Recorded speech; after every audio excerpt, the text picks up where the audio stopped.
Bueno, bienvenidos y muchas gracias por tomarse el tiempo disculpen los minutos de demora por la logística. Acá estamos, mi nombre es Carlos Romero, yo soy presidente de la Asociación de Becarios ABC-AIBO.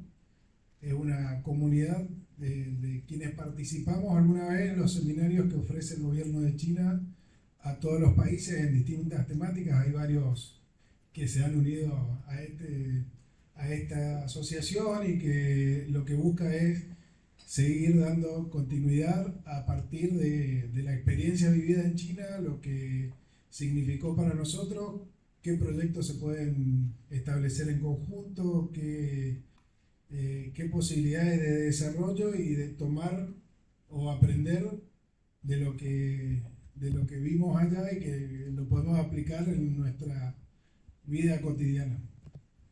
Esta asociación nació hace aproximadamente fines de 2024, ya con una historia previa desde el 2019, pero consolidada legalmente en diciembre de 2024 y bueno, la idea es poder desarrollar actividades, poder buscar proyectos de cooperación, implementarlos y llevarlos adelante.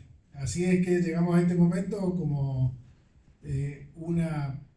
realmente una primera actividad concreta que organizada por la asociación y que estamos muy contentos porque se dio una cuestión casual por un lado, pero también que todo llevaba a que podamos hacer esta actividad.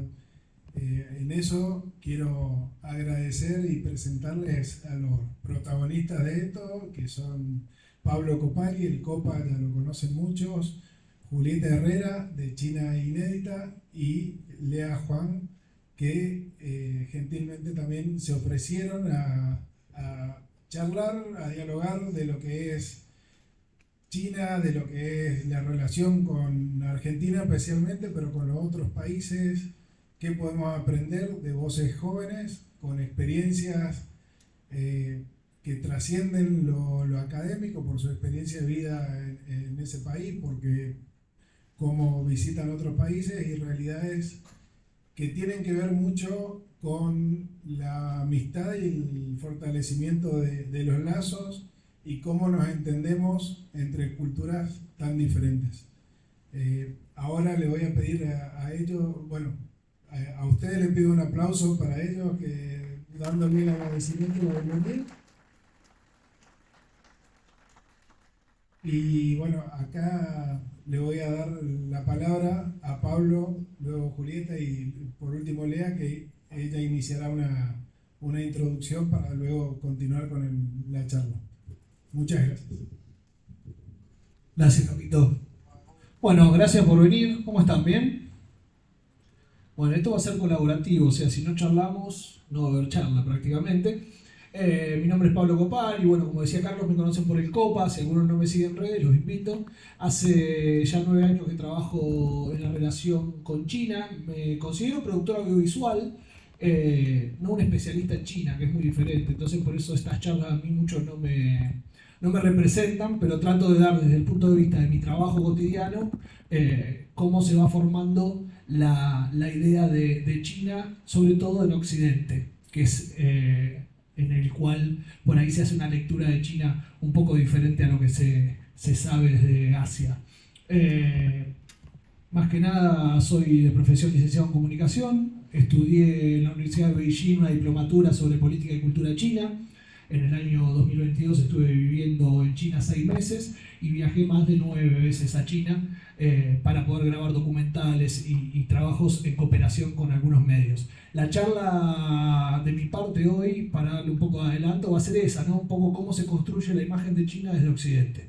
Así que bueno, un gusto estar aquí con estas eminencias, porque yo sería un acompañante de honor nada más, así que gracias.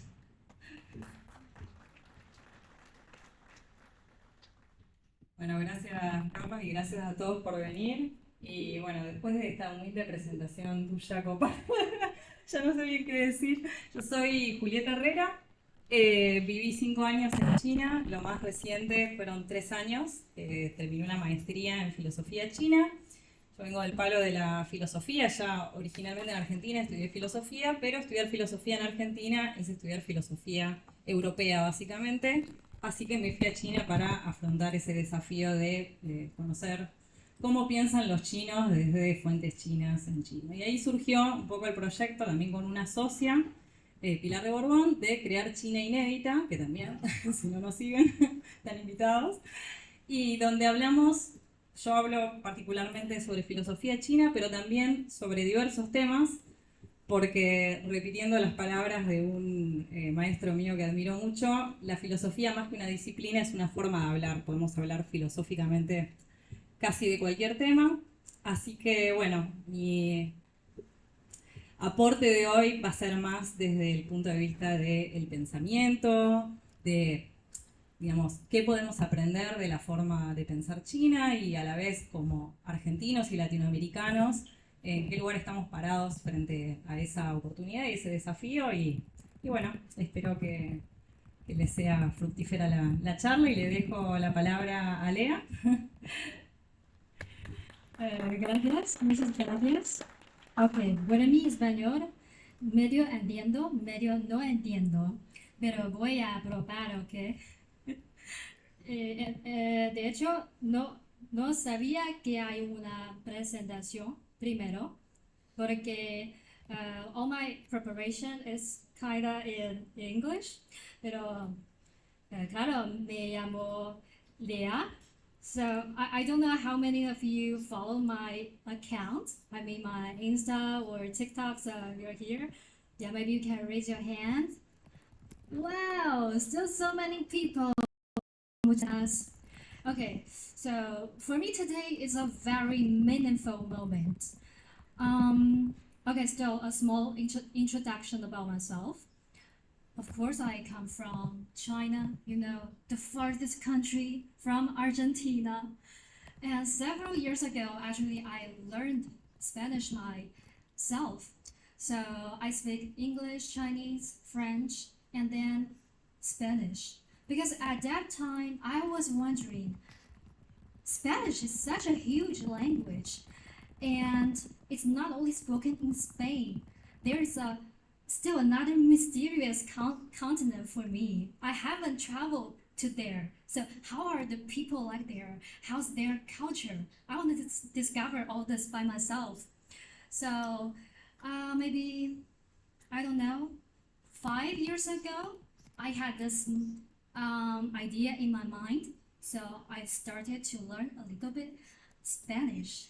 And honestly, Buenos Aires is a very special city for me because I'm in love with Spanish music. And one of my favorite songs always sings Plaza de Mayor, Plaza de Mayor. So from that time, I already have a strong impression about the city. And now I'm actually here, finally, por fin, llego a Buenos Aires. ¡Qué alegría!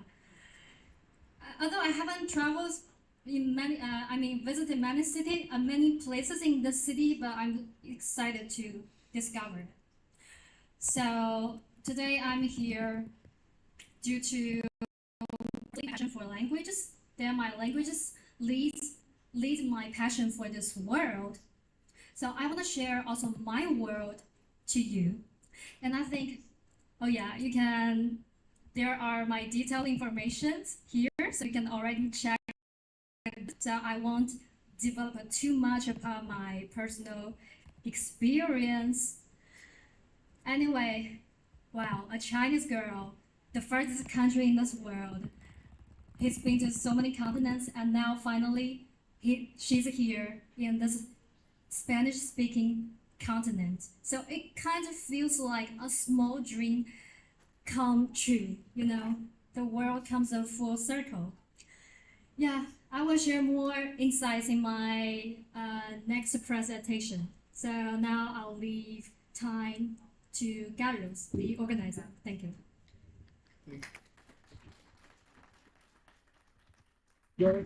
You start. Okay, it's already my time. Yes. Sorry, I yes. didn't know that. Yes. Okay, you just sit here, right? Sí. Okay, I hope you are not too bored.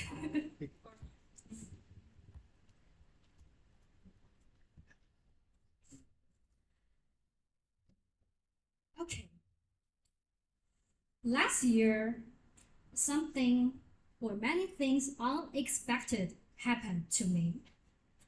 So, yeah, I'm so-called KOL or social media influencer, but actually I'm a two-way intercultural communicator. So on Insta, I explain China to the world, and on Chinese social media, actually I explain the world to China.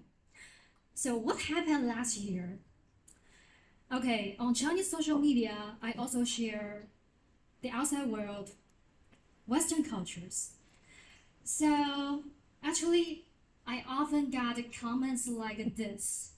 I mean, from Chinese netizens, they're like, "Come on, why are you always sharing Western things?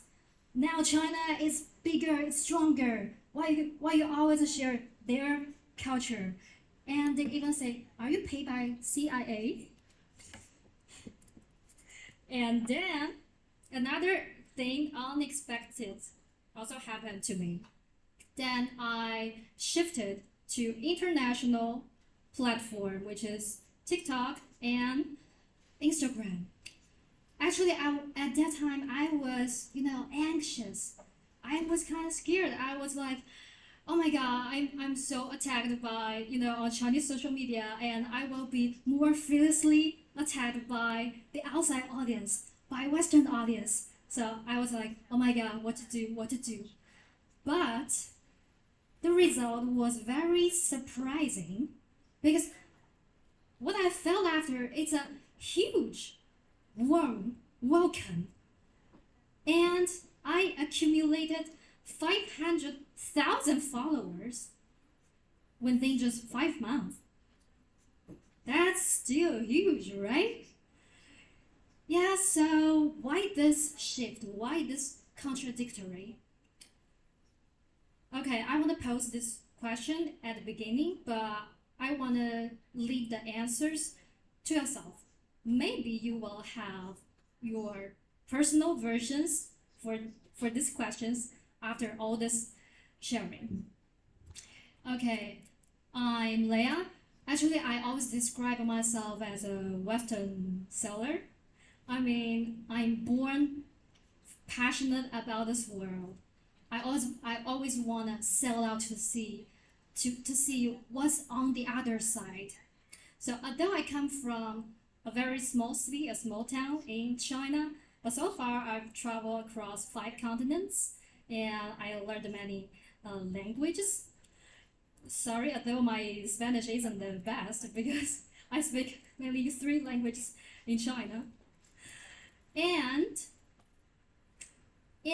now, with so many worldwide followers, I always have a mission in my mind, and I think this is kind of innate. It's kind of written in my gene. I want to communicate with the world. I want to step into the world, reach out to the world. I want to have real conversations with this world. So that's also why I started my intercultural journey. And today, why is a meaningful moment for me? Yeah, I told you I come from China, so on the map, we 2 countries are completely the 2 opposite sides. We are so far away geographically.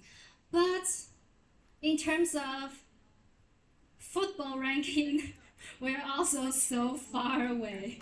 Because Argentina is here, but China is here. But anyway, good for you, Argentina football. Chinese people also love Argentina culture like football, tango, and literature. I'll tell you after. Okay, so let's wrap up my introduction. Let's go into the second part. Oh, today I'm here actually to answer just 3 questions. So the first question is, what is China? What's going on in China? The second question is, what is Chinese people like? What is Chinese young people, Gen Z, like? And of course, and the third question is, how can we work together with China? How can we seize the opportunities in China? Okay, so the first question, what is China?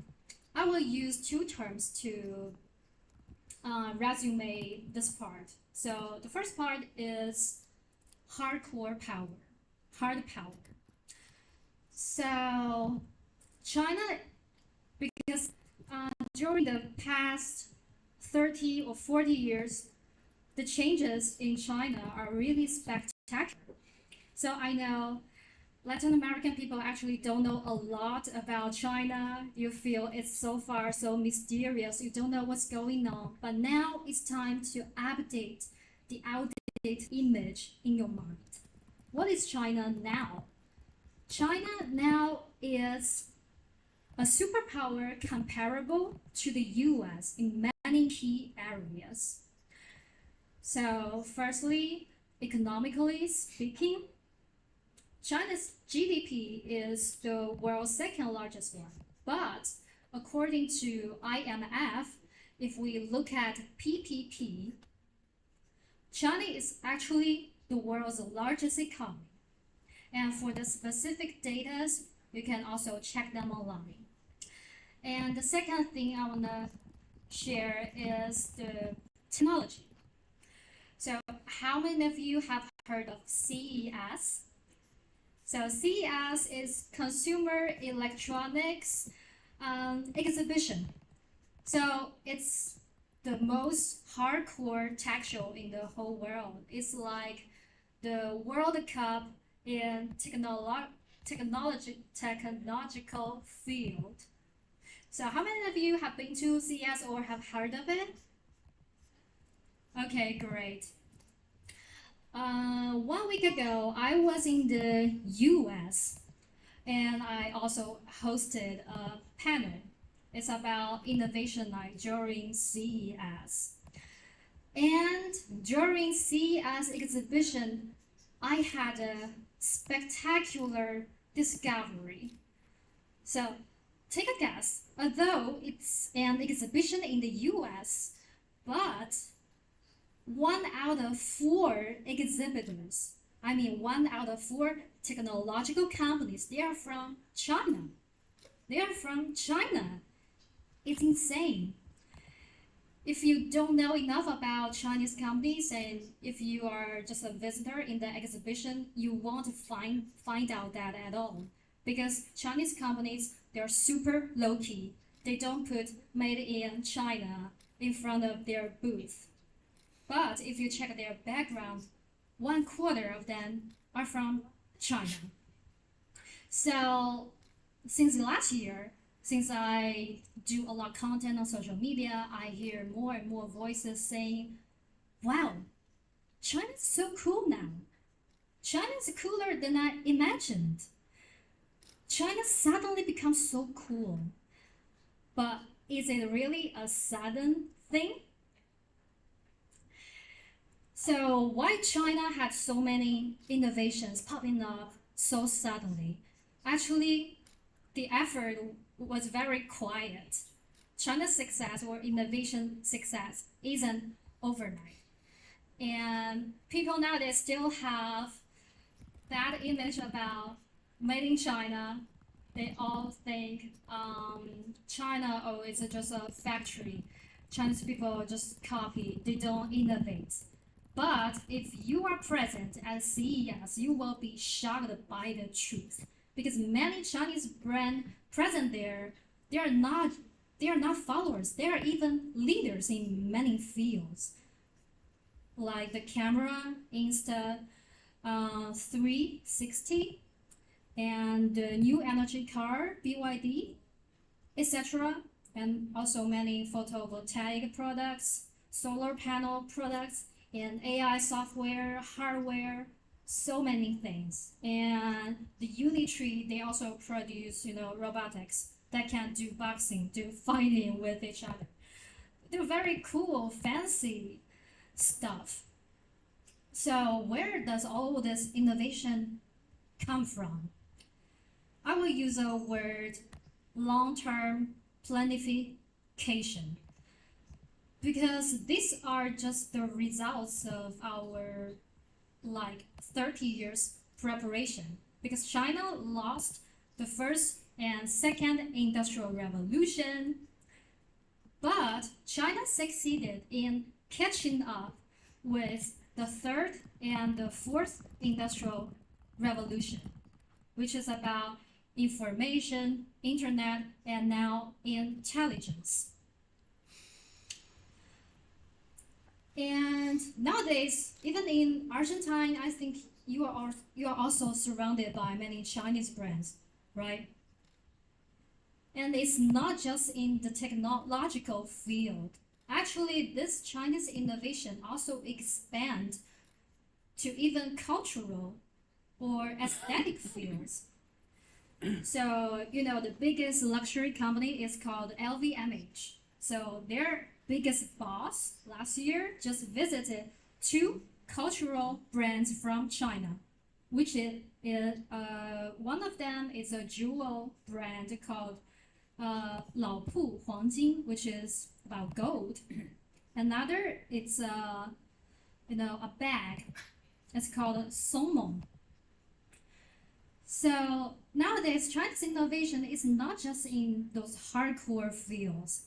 It already expanded to those softer parts. And it's a certain thing that for the next decade to come, you will see more and more brands made in China, designed in China, innovated in China coming up. Because Chinese brands going global is a kind of new thing. They just started from 2 or 3 years ago. So now where we are, the moment where we are just now, it's a beginning. It's just a beginning.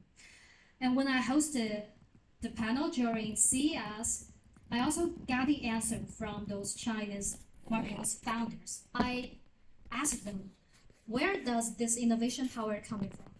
So 3 points. First, it's the massive supply chain, very complex. The second is Chinese supermarkets, because it's so that allows companies to iterate their products, their brand strategy very fast and get quick answers. And the third point, what is the third point according to you?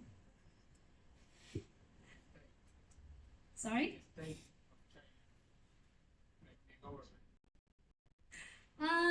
Yeah, you can also say that. Well, actually, China is a country run by engineers. This is what I heard exactly during that panel, and people all agree with that. Because in China, there's a huge pool of engineer base. And Chinese engineers are super hardworking, When Europeans are having vacation, they still do extra hours to improve their products. So these 3 points can explain perfectly where does this innovation power come from. Okay, so this is the first part about China's hardcore power. Maybe before this sharing, you still hold the idea that China is just a factory, we can't innovate. But the reality, it can be that China's innovation power is as strong as Argentine football, Okay, so yeah, the next page, please. Okay, now let's talk about softer parts. So what is China? Oh my God, this question is also very perplexing for Chinese people because China, such a long history, such a vast territory, so many different cultures. So I just use one sentence here. China is more than just a country. It's a civilization influenced the whole world, especially Asia. Why this? So there's an Argentine writer. I really love him a lot. Jorge Luis Borges, I'm a big fan of him. He is also a big fan of China.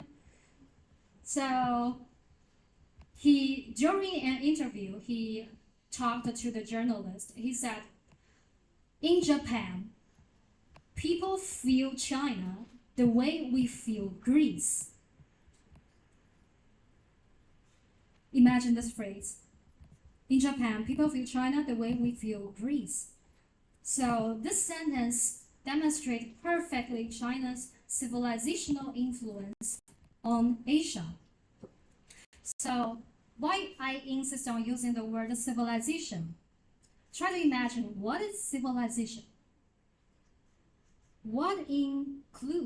Civilization includes what elements? What kind of elements? History, language, culture, aesthetics, and what? And even food, rituals, etc. Philosophy, school of thoughts, right? So yeah, civilization is such a vast word. China is such a colorful civilization, but it's such a pity that on social media nowadays, everybody think of China, think of those very lame and oversimplified bad labels, ideological labels. And many people think that's enough to describe China.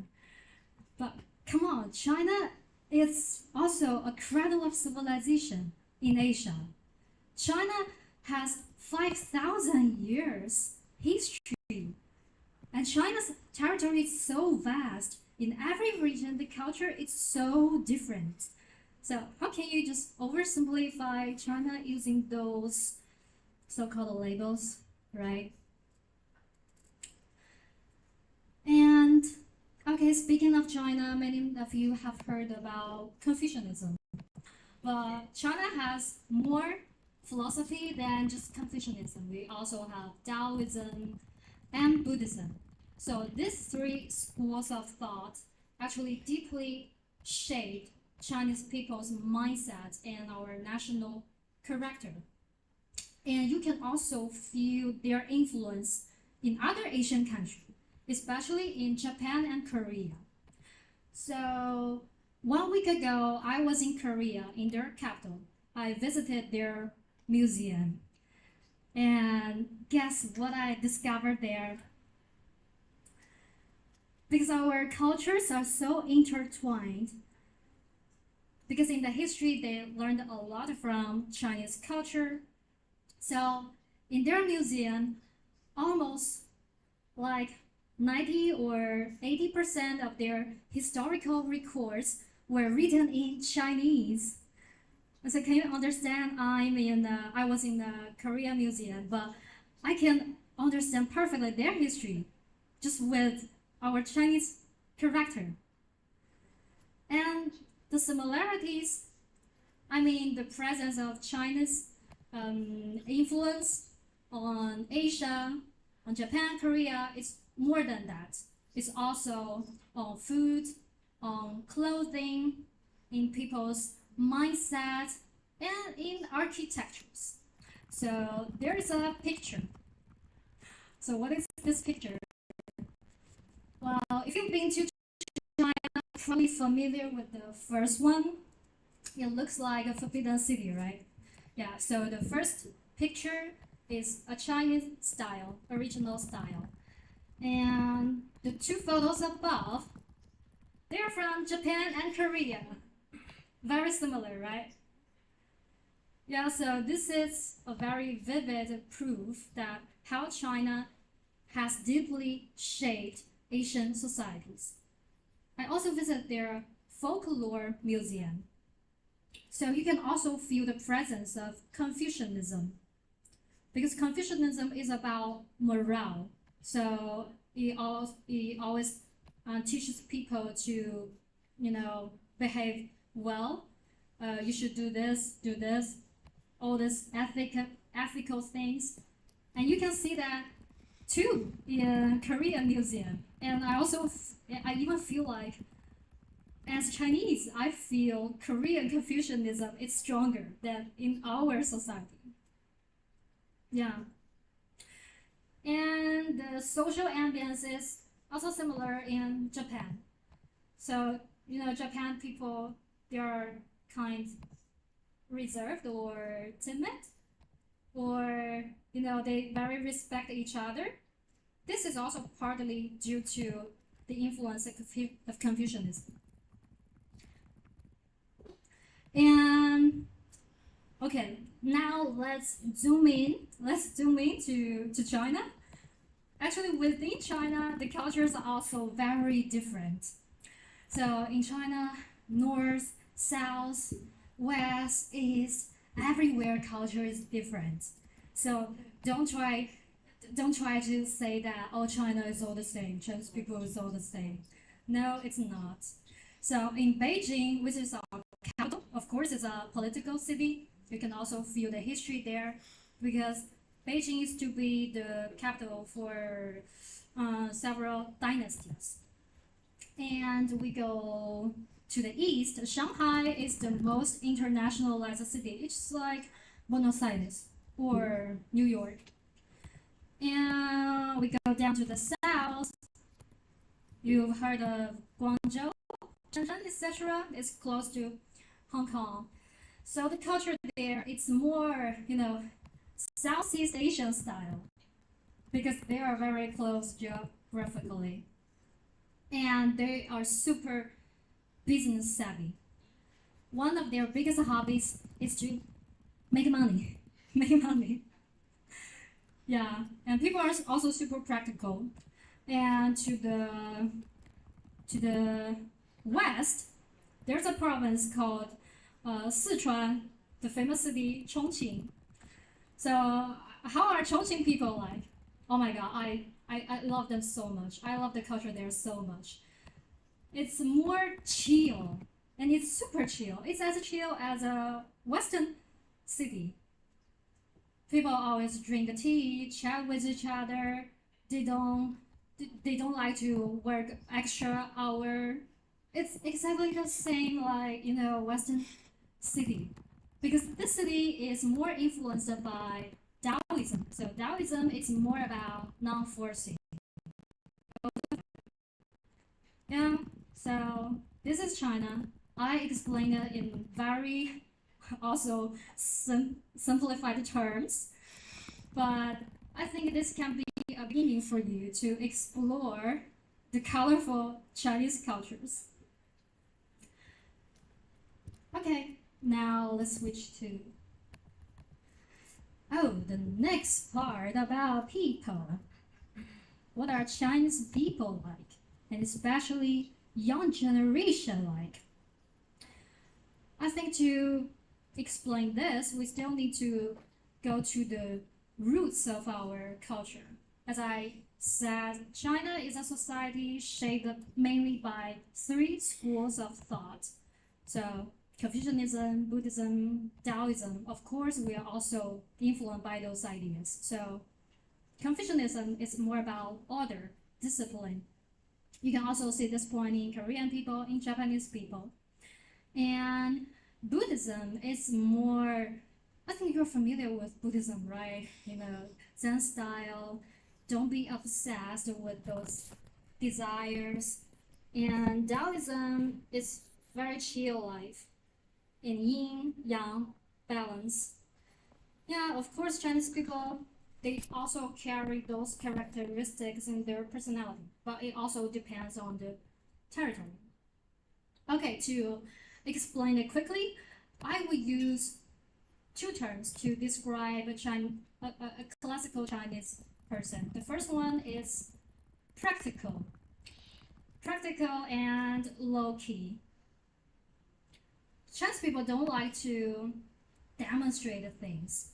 Like during the CES, all those Chinese companies, they're already so advanced, and they are even leaders in many fields. But you won't even see a slogan like, we are from China, we're made in China. They never put China in front of their booth. All they do is just, we have very strong specifications. We have powerful competitivity, etc. And they are not good at storytelling as well. So if you're an entrepreneur, if you own a brand, you will know how much it is important to do the storytelling, because you need to build the emotional connections with your consumers. But Chinese founders, they just don't care. They just want to improve their products, which also kind of makes their brand look cold. I think this is a part that we need to improve, actually. And we are practical also due to another thing. So many Western audiences still think of China in a very ideological way. So there's a famous word, communism. I got this question a lot. How is your communist country like? Well, can I say that we are actually not a communist country? In some way, we are way more maybe capitalist than many of the Western countries. We're so capitalist because we also have capitalism in our system.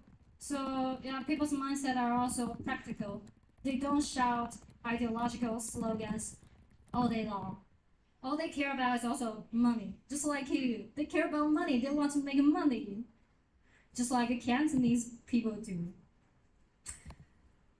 And the second trait of Chinese people, I would say, super hardworking. Yeah, it's true. It's also deeply influenced by Confucianism, because Confucianism, it's about you gotta climb on social ladders. You gotta make contributions to the society, to the country, etc. You gotta have a better social status.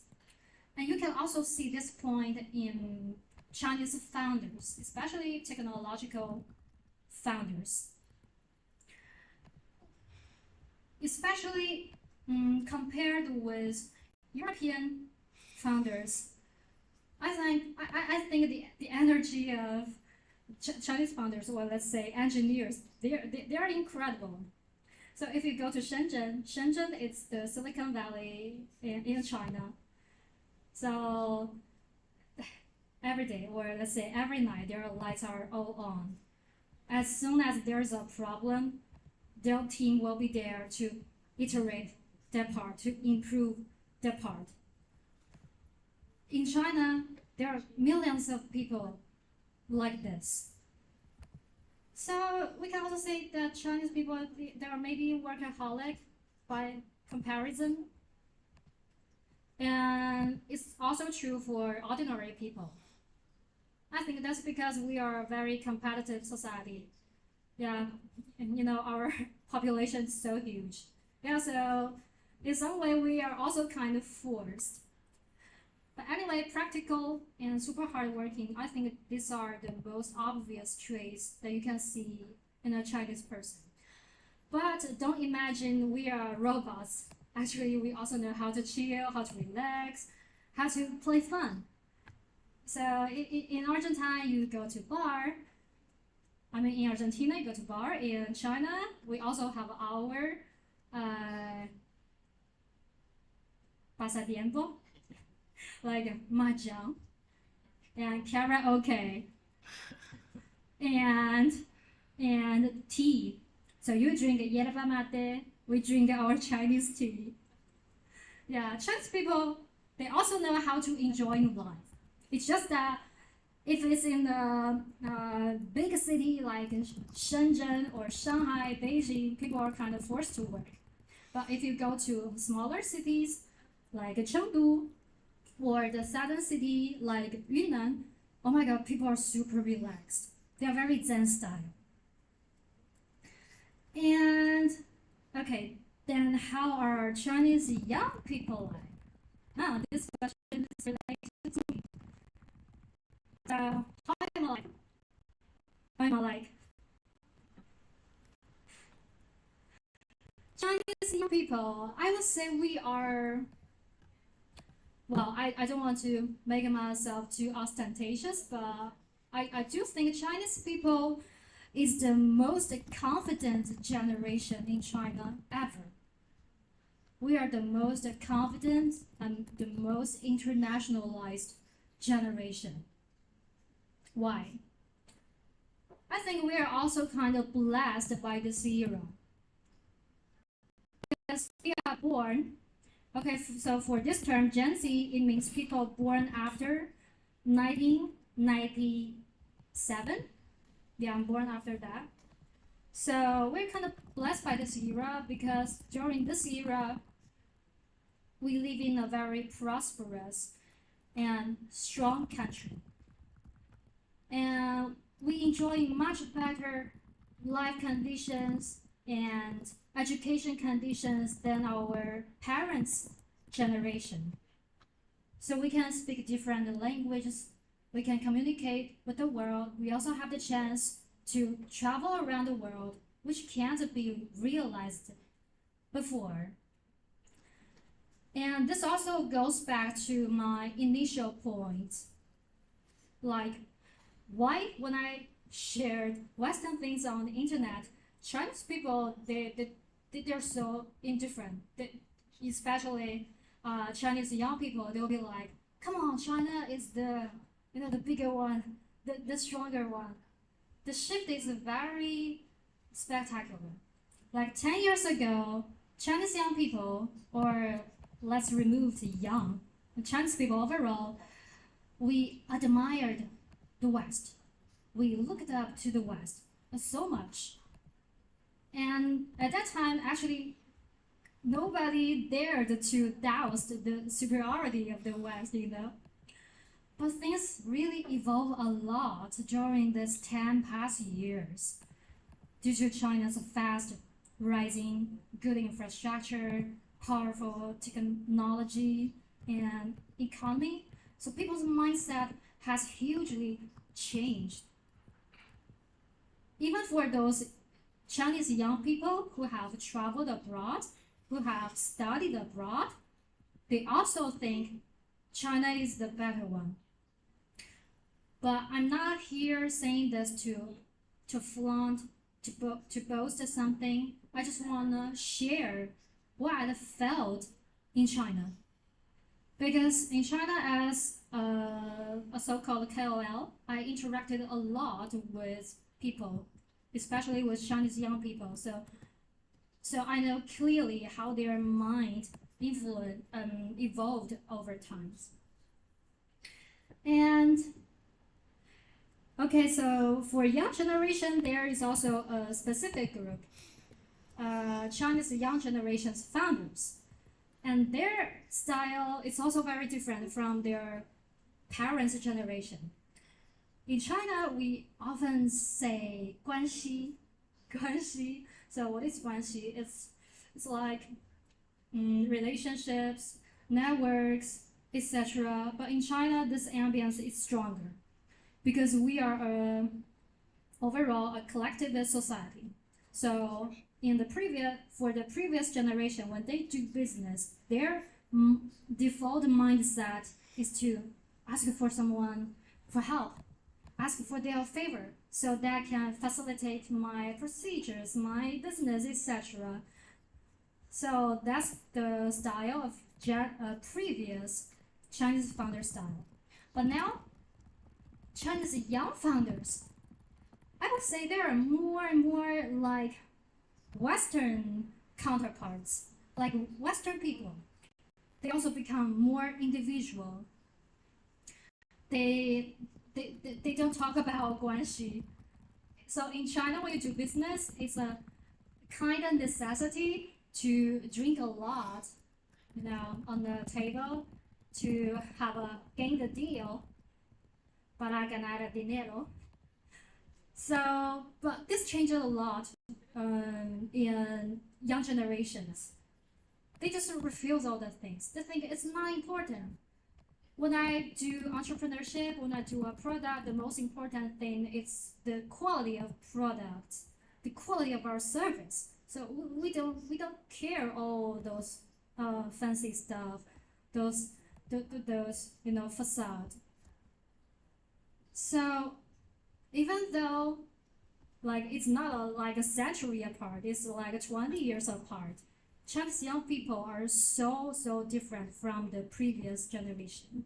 So that's, you can also say, the intergenerational gap in China. Anyway, Chinese young people, we are super internationalized, and we are super, we love to explore the world. That's why I'm here. Okay. The third question is what to do. How can we engage with China in terms of opportunities or business or even study? So in China, there's many people think that now we are at a very historical moment, a historical turning point. So we're kind of like the British people during 1860s. So at that era, British people were about to, quote, conquer the world, because the global shift was power shift was very obvious. And now this shift is happening in China. So if you live during that era, like if you want to immigrate, or you want to study, or you want to work, which country will you choose? And now we encounter this question again. Which country will you choose? I also want to leave this answer to yourself, but for anyone who is maybe interested in coming to China, developing career in China, these are my very humble 2 suggestions. Okay, so firstly, still the language. You don't need to be very professional or very high level, but basic daily conversation is a plus point, because I'm a firm believer that if you communicate with the people in a language that he understands, you are just talking to his head. Pero si puedes comunicar con la gente con su lengua maternal como esto, you are talking to his soul, alma. You feel the difference, right? When I suddenly switch to your native language, you'll feel, oh, we're closer. So that's the power of language. And the second suggestion is experience over headlines. So if possible, if it's okay, try to visit China on your own. Try to be there by yourself. Because for now, all this impression that you have about China is just, they are based on second-hand information. They are filtered and even polluted. I personally think there are kind of 2 Chinas. One is online, super bad. One is offline. People are amazed.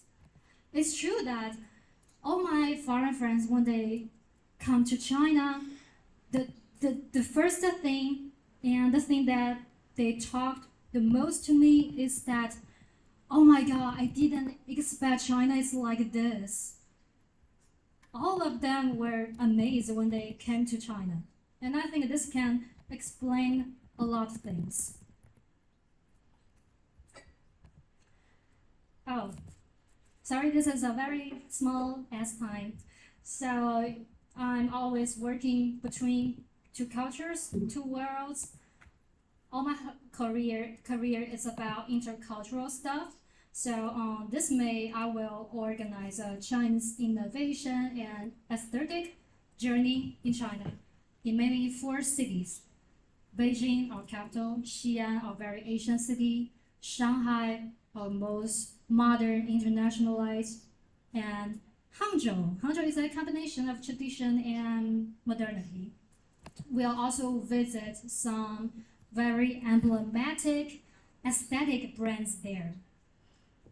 Because, like for example, the jewelry brand and the bag brand that Bernard Arnault, I mean the big boss of LVMH, he went to China especially to visit those two brands. Yeah, they are kind of they will make a big stuff in the global stage in the future, just like Labubu, you know, like a Walmart. Okay, so yeah, this is the journey. And no. That's funny. And this brings us to almost the end of this sharing. I know it's not enough at all because China is so big, so vast, so complicated. I can continue for hours if I want to explain it thoroughly to you. But sadly, all I can do is just stop here. So over the past 1 year, I reflected a lot about my identity, actually.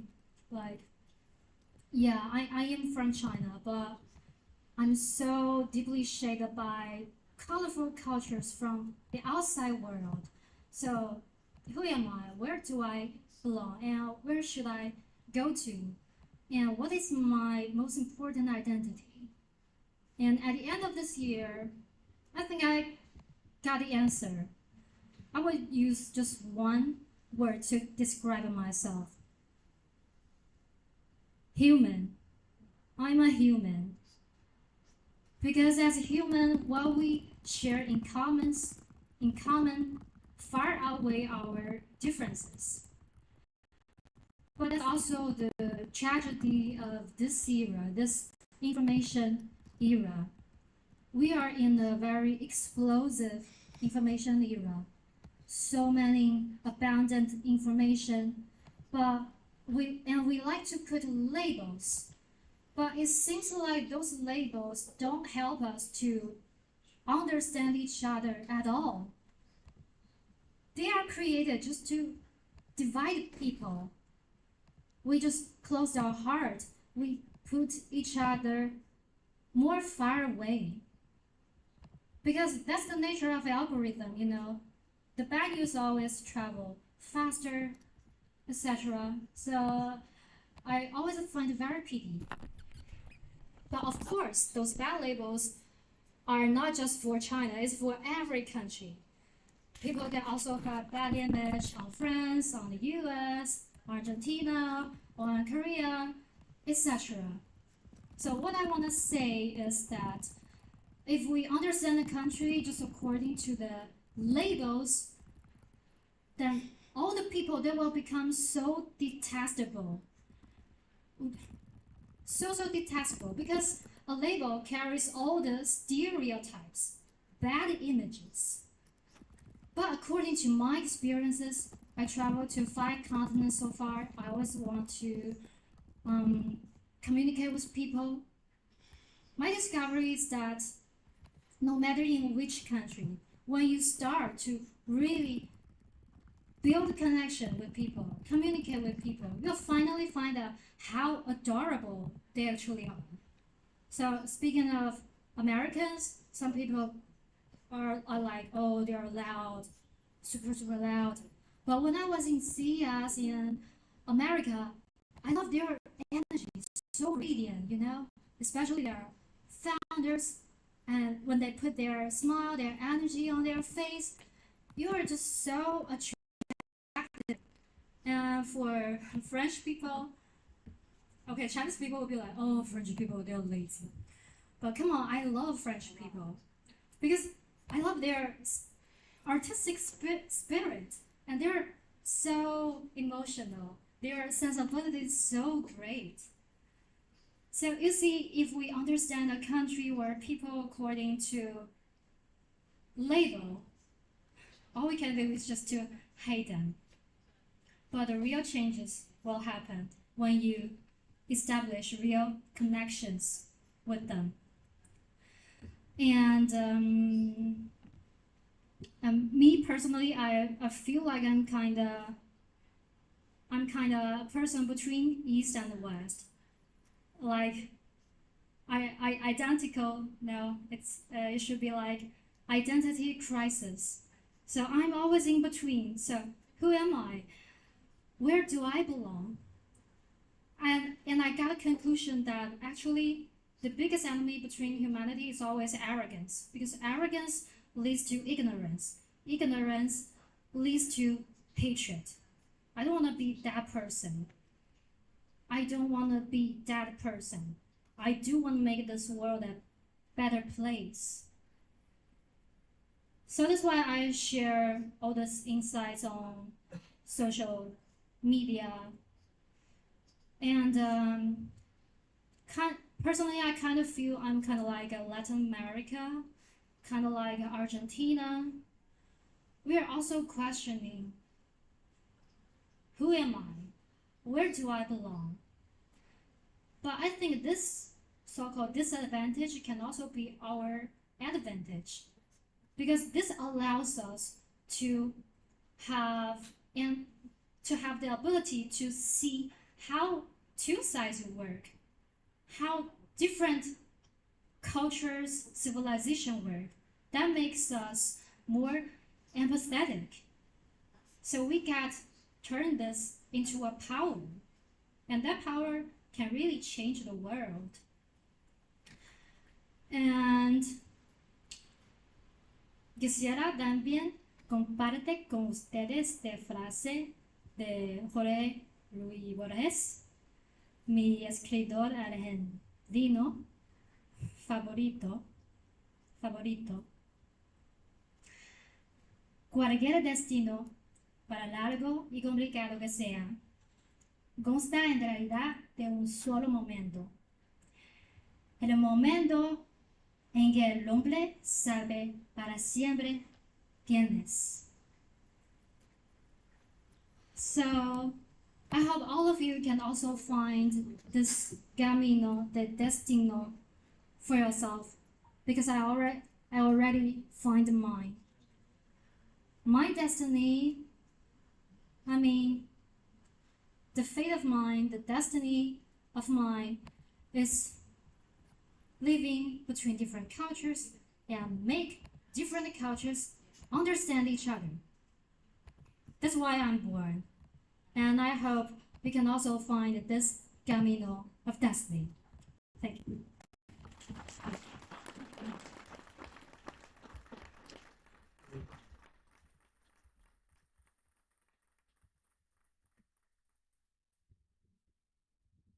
Muchas gracias. Bueno, ahora se habilita el tiempo del diálogo, el intercambio entre los tres disertantes. Cada uno va a dar su opinión. Copa, vos que sabés de esto.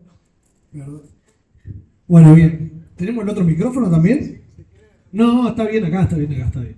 Esta charla, si la hacíamos hace 2 años, no había nadie acá, ¿no? 20 de enero, hablar de China, creo que cambió un poco el paradigma y tiene que ver un poco por la decisión de China de empezar a contarse por sí sola, ¿no? ¿Qué hace, Fer? ¿Cómo le va? ¿Bien? Todo el tiempo. Tenemos a Guille, ahí hay muchas caras conocidas que vienen trabajando con China hace mucho tiempo. Y algo que yo pregunto cuando arranco las charlas muchas veces es ¿cuántos medios de comunicación de China conocen los que estamos presentes acá? Por favor, nómbrenme 4. Medios de comunicación chinos. CGTN, China Daily, Xinhua y no mucho más. ¿Por qué? Porque nuestra vida y nuestra opinión sobre China se construye a través de Occidente, que es lo que decía un poco Lea. Nos vamos construyendo a partir de la visión de la gente que vive en Occidente. Sobre todo, muchas veces, agencias europeas que tienen sesgada la mirada y que construyen nuestra realidad de China. La primera vez que tuve que ir a China fue en el año 2017 y busqué en internet China. Me parecía una aldea, me parecían cosas que no eran lo que aparece hoy, ¿no? Entonces me fui con una idea china que era, yo tenía que grabar un documental. El documental se trataba de, vaya a saber qué, porque no sabía qué decir sobre China. Entonces dije, bueno, voy a hablar de los pagos electrónicos, que hasta ese momento acá era algo único. Entonces dije, bueno, voy a llamar, el programa se llama China en una mano. Lo que hacía era un periodista argentino que llegaba a China y con un celular tenía que vivir sin dinero Imagínense en 2017, 20 días. ¿Qué pasó con eso? Llegué a China, no tenía VPN, el celular no era el mismo, las redes sociales no eran las mismas, entonces el programa fue bastante trunco. No funcionó. Terminamos haciendo un programa sobre cómo eran las redes en China. ¿Te habrá pasado algo así cuando fuiste por primera vez? Anda, a ver, dale un poquito. Por ahí está apagado. Sí, ahí está. Hola, hola, ahí está. Bien. Bueno, yo no sé si es porque vengo de la filosofía y era como más anti lo mío, pero yo fui a China sin smartphone. Bueno, En el claro. 2016. Yo caí y dije, no va a haber problema. Ya había viajado a Japón antes, sin teléfono, y dije, todo va a andar. Llegué a la universidad y dije, bueno, me quiero inscribir. Me dijeron, ¿tu número de teléfono? No, no tengo. Me dijeron, Claro, se te acabó la vida. me dijeron, andá ya a comprarte un teléfono. Y bueno, detrás, obviamente, todo lo demás. Hay algo que pasaba con esta realidad que uno va construyendo de China. ¿Y por qué pregunto lo de los medios y cómo los construimos? Porque hay algunas cosas que uno no las puede ver desde Occidente, no las puede analizar con lo que le decimos acá la rosca política, por ejemplo. En el año 2022 creo que fue el Congreso del Partido Comunista, tuve la oportunidad de ir a cubrirlo. ¿Y qué pasó ahí? En un momento, si no es en ese, fue en las dos sesiones, fui varias veces a cubrir cosas de China y no me acuerdo en cuál, el presidente Xi Jinping para los medios occidentales levanta a Hu Jintao y lo decapita políticamente adelante del pueblo chino. Eso, si lo podemos analizar desde Occidente, que nos vivimos peleando políticamente, ¿es algo válido o no? Es algo muy válido. Entonces los titulares decían, Xi Jinping decapita políticamente en el salón del pueblo ante toda la cúpula del Partido Comunista a un expresidente chino. Cuando uno se pone a analizar eso culturalmente, tiene que ver los entramados sociales que en China suceden, y es que al adulto se lo respeta de una manera que es palabra santa, si eso es verdad, ¿no? Filosóficamente también me imagino. Entonces, cuando uno empieza a escribir una nota, tiene que pensar de que a China no se la puede escribir con ojo de Occidente, sino que se la tiene que escribir desde la mirada cultural, histórica y social. El micrófono no sé si anda, ¿no? ¿Se escucha? ¿Se escucha? Ah, bueno. Habla más fuerte, por ahí yo grito más. No, sí, totalmente. Yo pensaba, este tema que siempre se habla, ¿no? De los chinos tienen una visión a largo plazo, lo mencionó Lea, bueno, recién lo mencionaba también, de algún modo, Copa, hablando de este respeto, ¿no? A las generaciones mayores. Y creo que eso es una cosa muy impresionante de China, esta forma constructiva, ¿no? Que tiene de construir hacia el futuro, basándose en su historia pasada. Yo siempre cuento ahí una anécdota, que bueno, Copa ya la conoce, pero que a mí me impactó mucho cuando estaba estudiando en la universidad de Pekín. Un día el profesor en una materia dice, hoy vamos a ir no al aula, sino a la casa de Feng Youlan, que es un filósofo chino muy conocido, que fue profesor en esta universidad y se considera padre de la filosofía más moderna, contemporánea china. Entonces ya nos lleva al espacio físico donde vivió, ¿no? Una forma de experimentarlo, digamos, con el cuerpo. Y arranca todo un discurso sobre quiénes fueron estas personas, no solo Feng Youlan, sino otros como padres de la filosofía moderna contemporánea china, cuál había sido su aporte. Y después dice, bueno, pero vivieron en una época específica, existen, dada la época, ciertas limitaciones, y cuál es nuestra misión ahora, ¿no? Esta visión como súper de respeto a mirar todo lo que hicieron estas personas y qué misión, ¿no? tenemos para adelante. Y creo que esa forma de construir al mismo tiempo comunidad de historicidad e identidad de los chinos ayuda un montón a entender este tipo de fenómenos. Si bien también hay algunas cosas que tienen que ver con la actualidad, uno de los principales problemas que el Partido Comunista tiene hoy son los jóvenes. ¿Por qué? Porque, hoy lo decía Lea, al crecer en una clase acomodada, ellos no están pensando en el esfuerzo y en la construcción que hicieron sus antepasados en muchas partes, ¿no? En otras hay una conciencia política. Pero una de las cosas que se está perdiendo era eso, y en el documento del partido decía que iban hacia hacia esa intensidad de adoctrinamiento para poder hacer que las clases más jóvenes puedan empezar a pensar en el esfuerzo de la construcción de una China. Y tengo una pequeña anécdota que es esto de los chicos de China viajan por el mundo y muchas veces yo trabajo como productor periodístico y vienen acá a grabar, entonces los ayudo y un chino me dice un día, ¿sabés que hasta que no llegué acá no me di cuenta de lo bien que estaba China? Entonces es pensar eso, de darse cuenta desde la lejanía de su casa, desde la lejanía de su espacio, desde la mirada de extracción, ¿no? De una mirada más antropológica, y decir, che, está bárbaro estar en China. Que hay algo que es muy claro y que a mí me pasó cuando estaba allá, que es el tema de la seguridad. Yo tengo una anécdota muy chiquita y que la abro y después la ponemos en juego, que tenía que entrar a una reunión política y tenía 2 celulares. Vaya a saber por qué, hay muchas veces que no hay que preguntar por qué. Si no me dicen, che, tenés que dejar uno, no podés entrar con 2 celulares. Entonces apoyo un celular en un pilar afuera de una casa en China y me voy a la reunión. Cuando salgo a las 4 horas el celular estaba ahí. Entonces eso habla un poco también de cómo la gente se empieza a sentir en esa lógica de decir, che, es un país seguro, es un país que mira al futuro, que programa a 15, 20 años con los planes quinquenales, con todo lo que está pasando, y que además cuando viaja alguien de Latinoamérica, que nunca te dicen en las tapas de los diarios, China es seguro. No, China tiene 1000 problemas. Hay una clase de Javier García, que es un periodista muy reconocido, que era la pluma de una agencia internacional en China y en un momento se cansó, pateó todo y empezó a dar una charla que yo tuve la suerte de estar. Creo que Guillermo, vos también estuviste en esa charla. Guillermo y su socio son 2 personas que, está allá Guillermo, que fomentan mucho la cultura. Viven en China, Guillermo por lo menos, y tiene una librería que se llama Mil Gotas, que hace traducciones de chino al español, de español a chino, y que fomenta mucho la cultura. Hoy justo está aquí en Argentina y vino a disfrutar la charla. Me da un poco de vergüenza hablar adelante porque sabe mucho, es profesor universitario, todo, allá. Entonces, y a lo que iba con esto, me olvidé de que estaba hablando. Los jóvenes chinos. Me olvidé aquí iba. No, esa era la anterior. Javier García dio una charla en la cual decía, vamos a analizar una serie de etapas, que yo tengo una charla sobre medios que habla sobre eso, y dice, mostrar la revista Times en diferentes momentos y cosas similares que pasaban en Estados Unidos y que pasaban en China, ¿no? Entonces, una de las cosas era, por ejemplo, Estados Unidos aumenta la inversión en educación en $300 millones.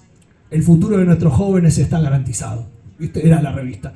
Al mes sacaban una misma nota que era China invierte 300 millones en educación. ¿A qué costo?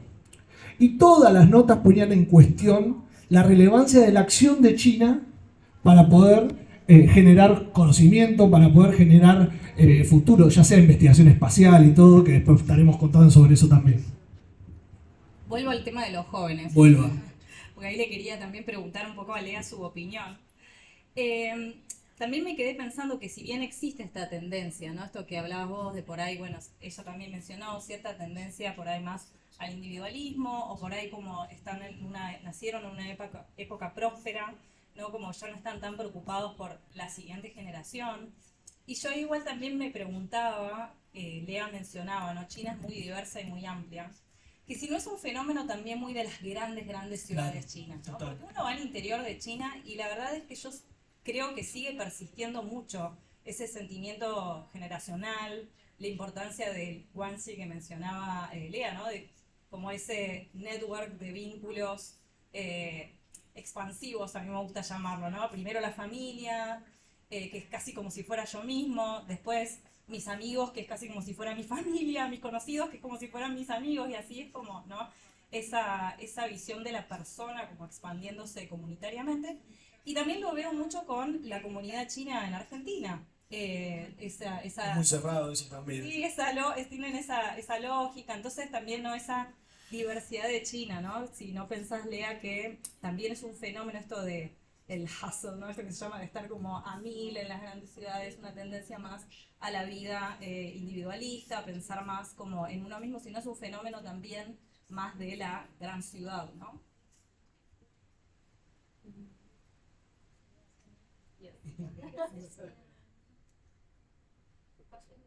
El micrófono. Yes, like it's not mainly a big city thing. Yes, like Shanghai or Guangdong or yes. The individual evolution in China, yeah, I would say is kind of different. It depends on the regions. Yeah, of course, in different cities, if it's big or small, it's different. In Shanghai, because it's very internationalized or let's say westernized, so people are more individualistic. That's also due to the high pressure of life. Like nowadays, Chinese women, they don't want to get married. They don't want to have children. It's like Western society, right? Because in big cities, costs of living are so high. They have so much pressure from their work. And that's also due to the rising conscience of feminism in China. So especially for China's women, especially young women, they're very individual, very independent. But in smaller cities or provinces, like Yunnan is a city close to Southeast Asia. Life there, it's more, let's say, traditional style or natural style, because there are many villages, very beautiful, with very beautiful scenery. So people still live in a kind of utopic life.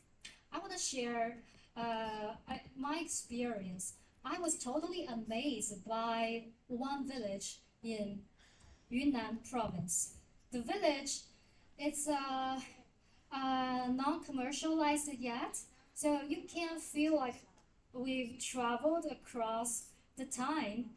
So we kind of feel like how the tribes lived before. But of course now they are not tribes, but they still keep this tradition. So what can we see there? People are super kind and nice. It seems that they are not polluted by the commercial world yet. And they trust so much their neighbors. Can you imagine? There is no single door in their village. There's no door at all because they don't need it. They also don't need a dog because a dog is to alert theft, right? So can you imagine this harmonious, communal living life? It's so utopic for me. So me, as a person from modern society, oh my god, this 2 days there was totally a game changer for me. Because I never imagined, oh my god, humanity can live in this way. This beauty really exists in this world. So you can try to imagine the purest form of human living together. We just want to help each other. If you don't have enough food, I will share my food for you. Because that province is the birthplace of the most ancient tea tree in the whole world. So every family, they run a tea business, although it's very small. So all the people there, they love to help each other. So if your tea business is running badly, it's very bad this year, another neighbor will share all his good experiences and skills unconditionally for you. Just because they think, I'm your neighbor, we live together, we are in this village, we are a whole family, so I want to help you. So that's my first thorough feeling or immersive experience about communal living life. So if someone is interested how it's a collectivist society like, I think that village is a perfect example. And of course, I also recommend you to travel there because it just feels unreal. really, really unreal. It's such a refreshing experience. Yeah, so that's the situation of individualism and collectivism in China. Yeah, it really depends on economic level. Sí, está muy interesante, gracias Lea por compartir. Y estaba pensando también, esto por ahí no lo puedo evitar, gaje del oficio de filósofa de querer complicar las cosas. No, es que a veces pensaba con la palabra más occidentalizado, ¿no? O la división, ¿no? Occidente, China, Occidente, Asia.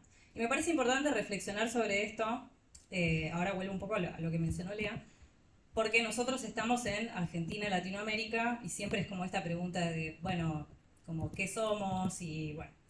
Entonces recién pensaba, ¿no? Que en realidad cuando decimos occidentalizado, como mencionaba Lea recién, estamos pensando en formas de vida, por ejemplo, en las grandes ciudades, más consumistas, más aceleradas, que bueno, si uno se pone a pensar en los orígenes, bueno, puede decir, todo empezó con la revolución industrial en Europa, o sea que se originó en Europa, pero en realidad son modos de vida que hoy son globales, ¿no? Y China está atravesada por su tradición y también por estas tendencias que son globales, las vemos acá, las vemos en China, las vemos en todos lados, ¿no?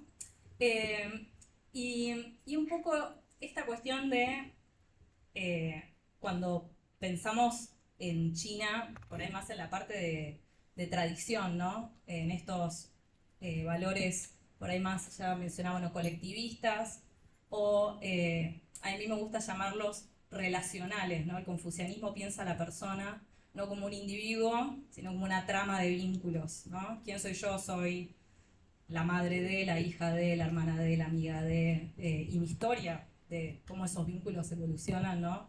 En el tiempo. Y cuando pensamos en China como tradición, ¿no? Bueno, y esta otra idea de Occidente, que por un lado está esta cuestión más de, bueno, es modernidad, por otro lado está más esto de, es Grecia, ¿no? Ella mencionaba la cita de Borges, ¿no? De Grecia es para nosotros, China es para Japón lo que Grecia es para nosotros.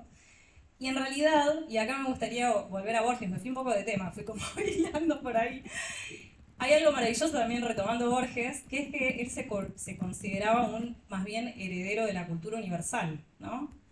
Y entonces ahí lo lindo de pensar, bueno, somos argentinos, somos latinoamericanos, ¿qué somos? ¿Somos Europa? ¿No? Bueno, estamos atravesados por una historia de colonialismo y migración, es como re compleja y es muy corta, ¿no? Nuestra identidad como argentinos es algo breve, le pasa lo mismo a todos los latinoamericanos, pero eso es un desafío y a la vez es una enorme oportunidad de decir, miremos hacia el mundo y hacia las diferentes culturas, ¿no? Como esas fuentes posibles, ¿no? Para pensarnos y proyectarnos y construir hacia futuro, lo que mencionábamos antes. Y a mí me parece que China, en ese sentido, se ofrece como una hermosa alternativa, ¿no? Para pensar, ¿no? Todas estas cosas, bueno, ¿es individualismo versus colectivo? ¿O es que el individuo en realidad ya está inmerso de vínculos, de comunidad, ¿no? No es como una cosa o la otra. Y todas esas sutilezas, ¿no? Del pensamiento chino que la academia local creo que se pierde mucho. Hay que hablar eurocentrista, pero bueno. Lo mismo que mencionabas vos, Copa, de que por ahí en los medios hay etiquetas todavía muy dicotómicas, ¿no?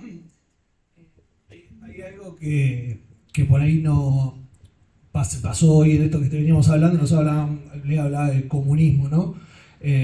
China habla de socialismo con características chinas o capitalismo con características chinas o peculiaridades chinas, y cómo nosotros vamos construyendo esas palabras, ¿no? La palabra democracia para Occidente, la palabra democracia para China, para algunos es tabú hablar de democracia China en Occidente, pero para China hablar de democracia es una democracia circular que habla desde otro punto. Hay como varias aristas que por ahí chocan en este discurso de no conocer a China desde primera mano, y creo que China en los últimos 2 años empezó a cambiar este paradigma de empezar a hablar por sí sola. Hay algo que a mí me quedó una vez que me dice, no, China no tiene productos buenos. No, lo que tiene Occidente son empresarios que traen productos truchos de China. porque cosas buenas hay en China, pero el margen de ganancia es mucho mejor si traes los truchos. Entonces, esas cosas que van a ir cambiando, creo que con el tiempo, durante mucho tiempo yo sentía cuando viajaba a China que mi presencia en el país era la validación para el interior de China. ¿Se entiende? Es un periodista extranjero, viene a ver lo bueno que está China para contarle a su pueblo.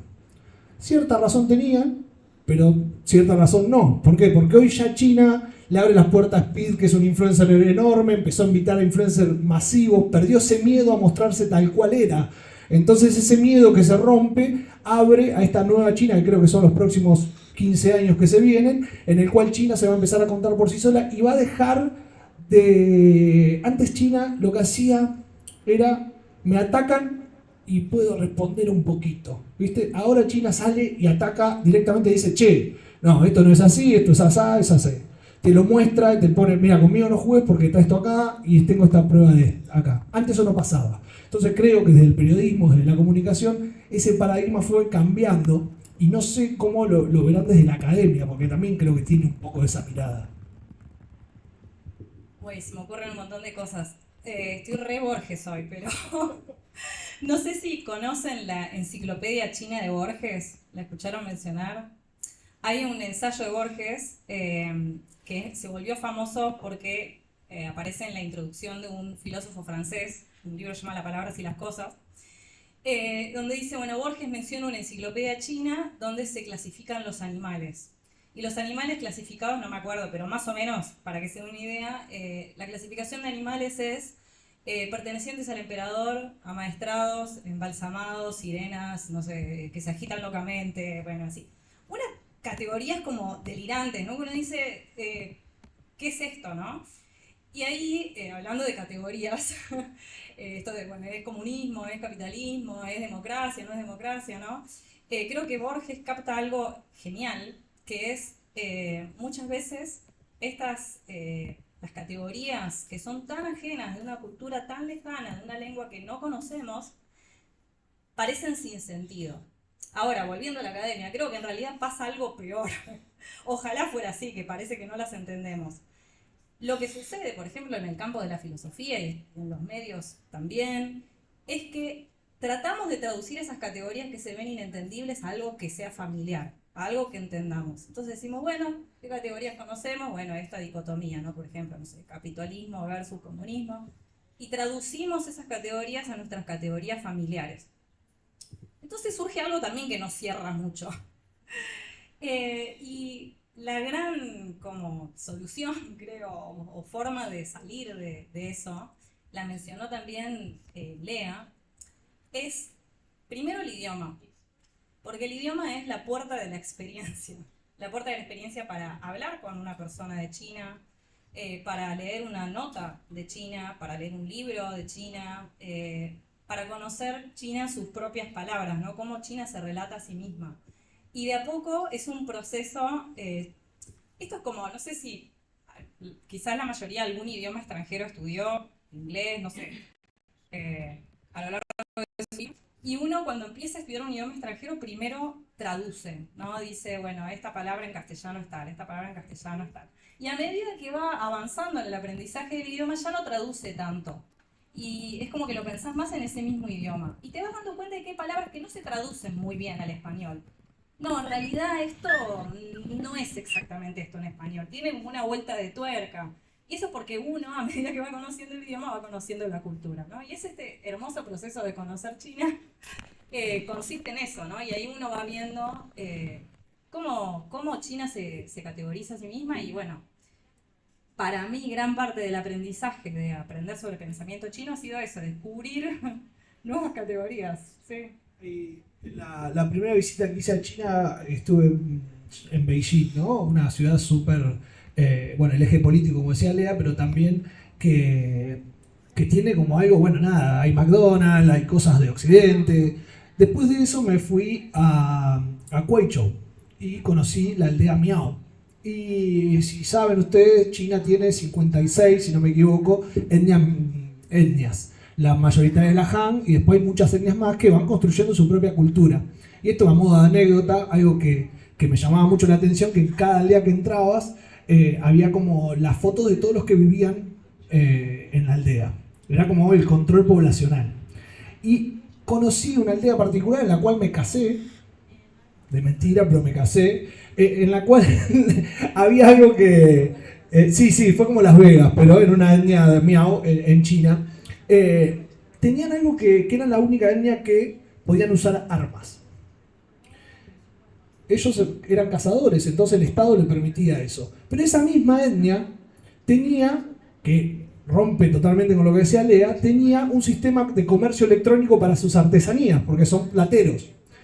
Entonces el Estado había hecho todo el sistema para que ellos puedan tener una antena en el medio de la montaña y que puedan vender y comercializar. Pero ¿qué pasaba eso? La logística. Tenía que haber logística luego para poder llegar. Ellos tardaban 11 horas en llegar al pueblo más cercano. El Estado hizo una ruta entre las montañas, acostumbrados a las obras de infraestructura que tenemos en China, y tardaban 1 hora y media a 2.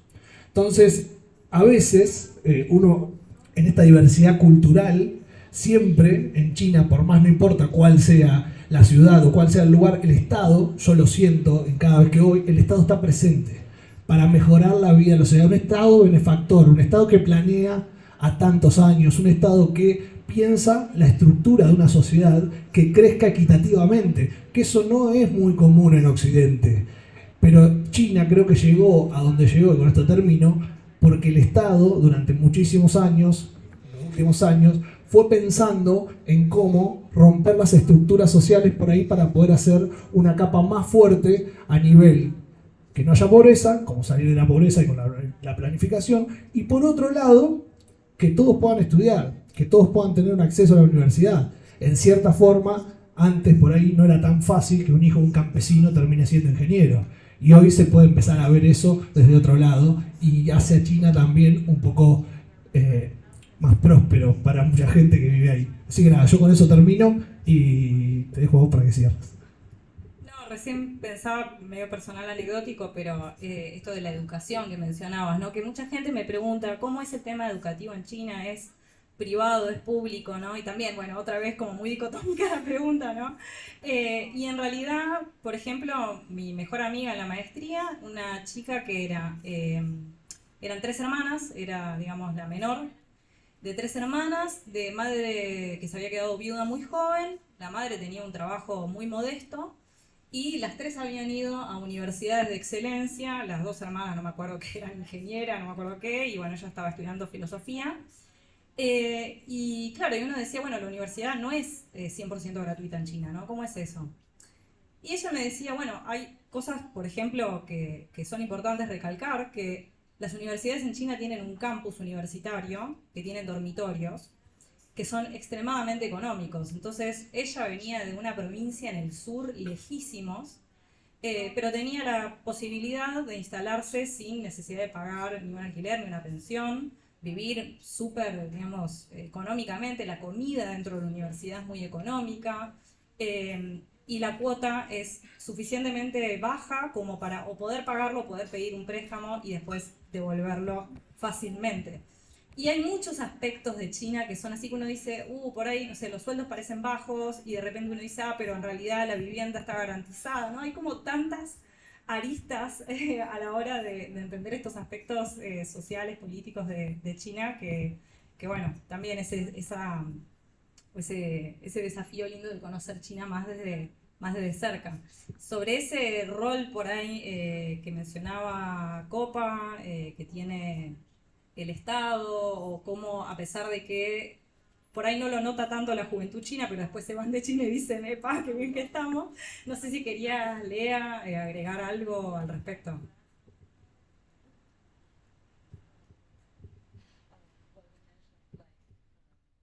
Besides all these economic growth, we have political long term, that's regarding social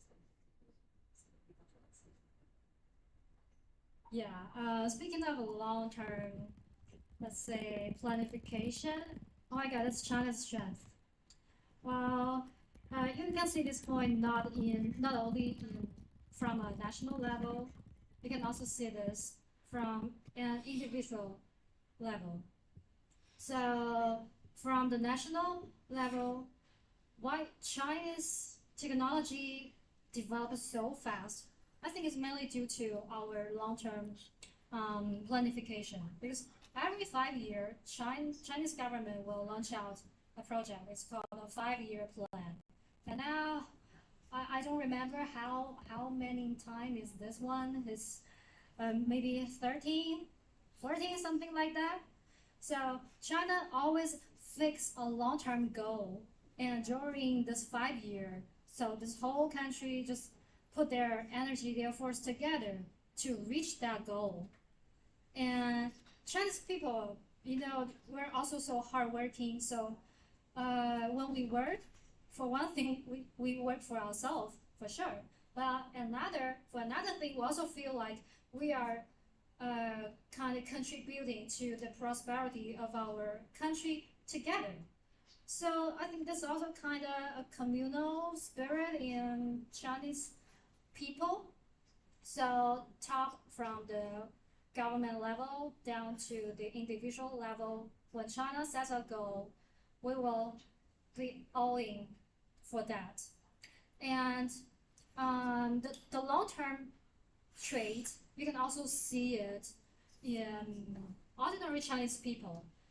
For example, Chinese parents, they love their children, but their style is very different from Westerners.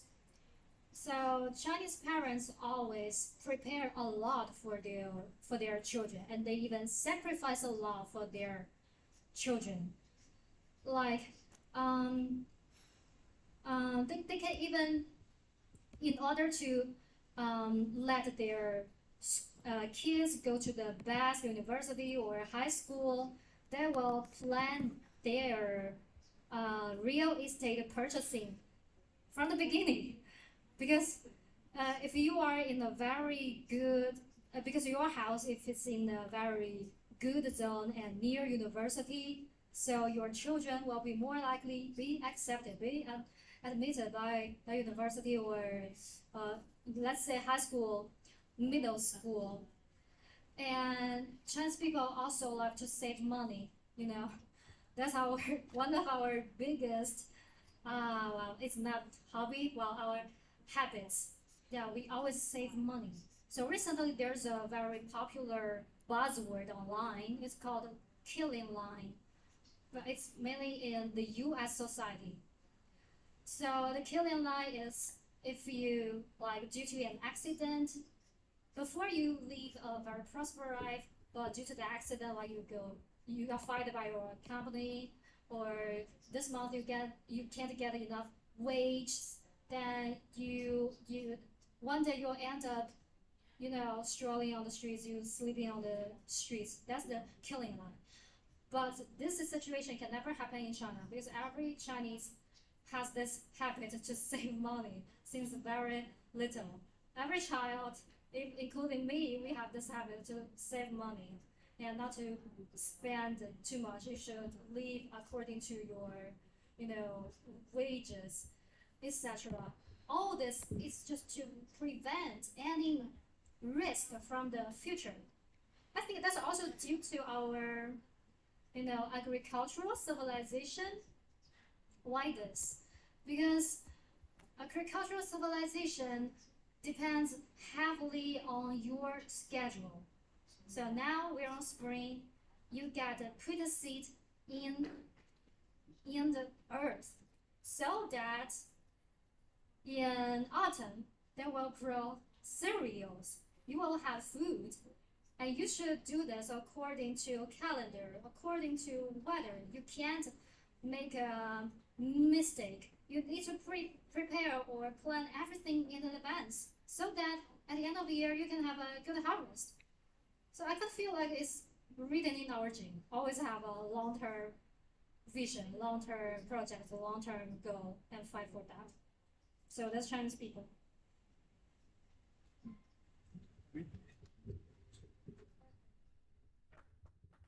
Hay algo que yo estoy siguiendo la transmisión de YouTube, ¿eh? Hay un montón de gente en todo el país. Van comentando, van poniendo cosas, yo le mando saludos, todo si querés. Bueno, vamos a abrir a la parte de preguntas, Carlito. Bien, perfecto. Mientras voy diciendo dónde hay gente, porque hay, mirá, de Catamarca, de Lanús, de Santiago. Bueno, bien. Viste que yo decía un enero, un 20 de enero, que haya gente hablando de China, es un montón. Hola a todos, ¿qué tal? I want to say to you, Leah, I have followed you for such a long time, so I am really happy to finally meet you in person. I have learned a lot about China because of your videos, so first of thing, thank you. And I want to know something about Chinese society because I made videos for Hongshu Red Note and people really support me. I feel really happy with Chinese people. They treat me super well. They are super nice people. But one time I think I made a mistake because I made a post telling people I want to go to China to live there, but Chinese people react different because they are always so like oh, welcome to China, so nice to me. But when I tell people I want to live in China, their opinion change because they tell me no, don't come to China to live here. You can come. You are welcome to China if you want to come to visit our country, but China is not a country where you can come to live here. So I want to ask you why Chinese people maybe don't want other people to go and settle in China, because I really want to live in China. I love China. Thank you. Okay. Me personally, I super welcome you to live in China. But yeah, others people they also have their opinion. I don't know the context, so I can only just give my answers based on my imagination. Yeah, of course, there are also complaints in China. There's no perfect society. Chinese society has questions or problems or people complain too, like everywhere else. So I think those people who discourage you to live in China, it's because maybe they always work extra hours in China. Their life are under super high pressure. They're kind of squeezed by their bosses, and maybe their wages aren't very good. So all these elements can be the reason why they don't recommend you to come to China. And maybe they'll also compare to other Western countries, like salaries are higher there, and you as Westerner, it's more suitable for you to go to a Western society. Why do you come to China? Maybe the cultural clashes, etc. But I also want to give my insights, just as it's complementary, because we always need to hear different voices. So let me still give a comparison between Chinese society and American society. I also recently made a video about the differences of these two societies. So how is American society like? So if we say the country is like our parent, the American version will be like, kid, you are on your own. You have to fight for your own life. So in America, the system, because it's a pure capitalist society, so the system can't cover every aspects of life, like for the welfare system. That's why there are, many people sleeping on the streets, because it's a system that always task individuals to become stronger, higher, faster. If you can't attain that goal, you're kind of, quote, loser. So everything, you need to get them by your own. So that also, trains your independence, your self-reliance. But the Chinese version is like, kid, look, listen, I'm your parent, so I should take care of you.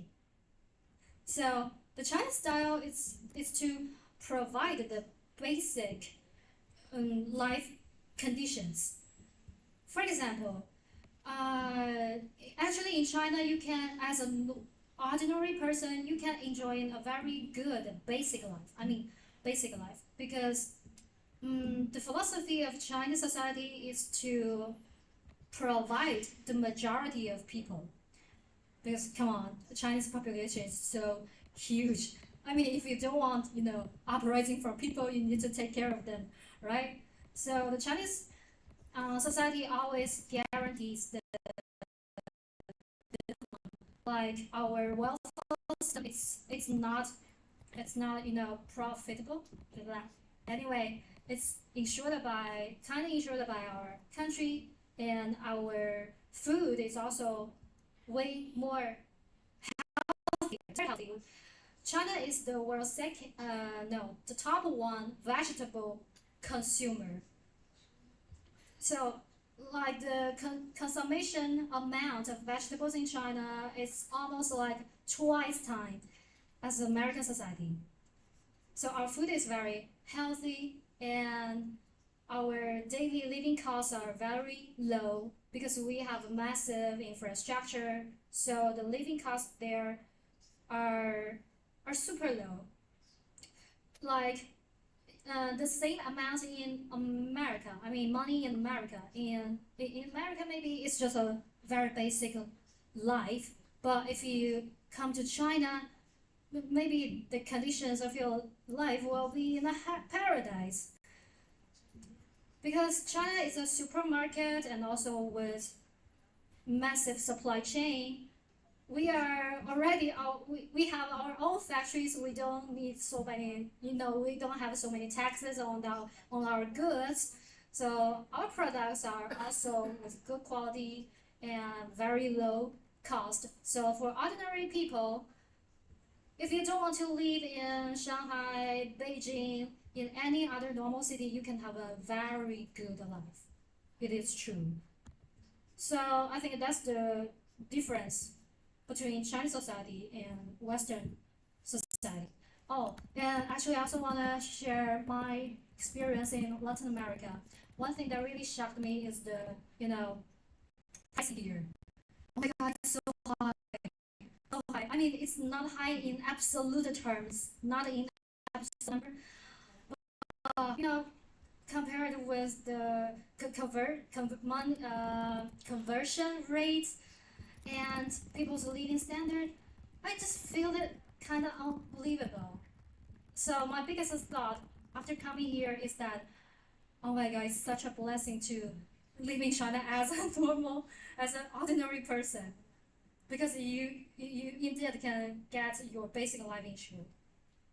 Thank you so much. You're welcome. Eso no podemos hablar.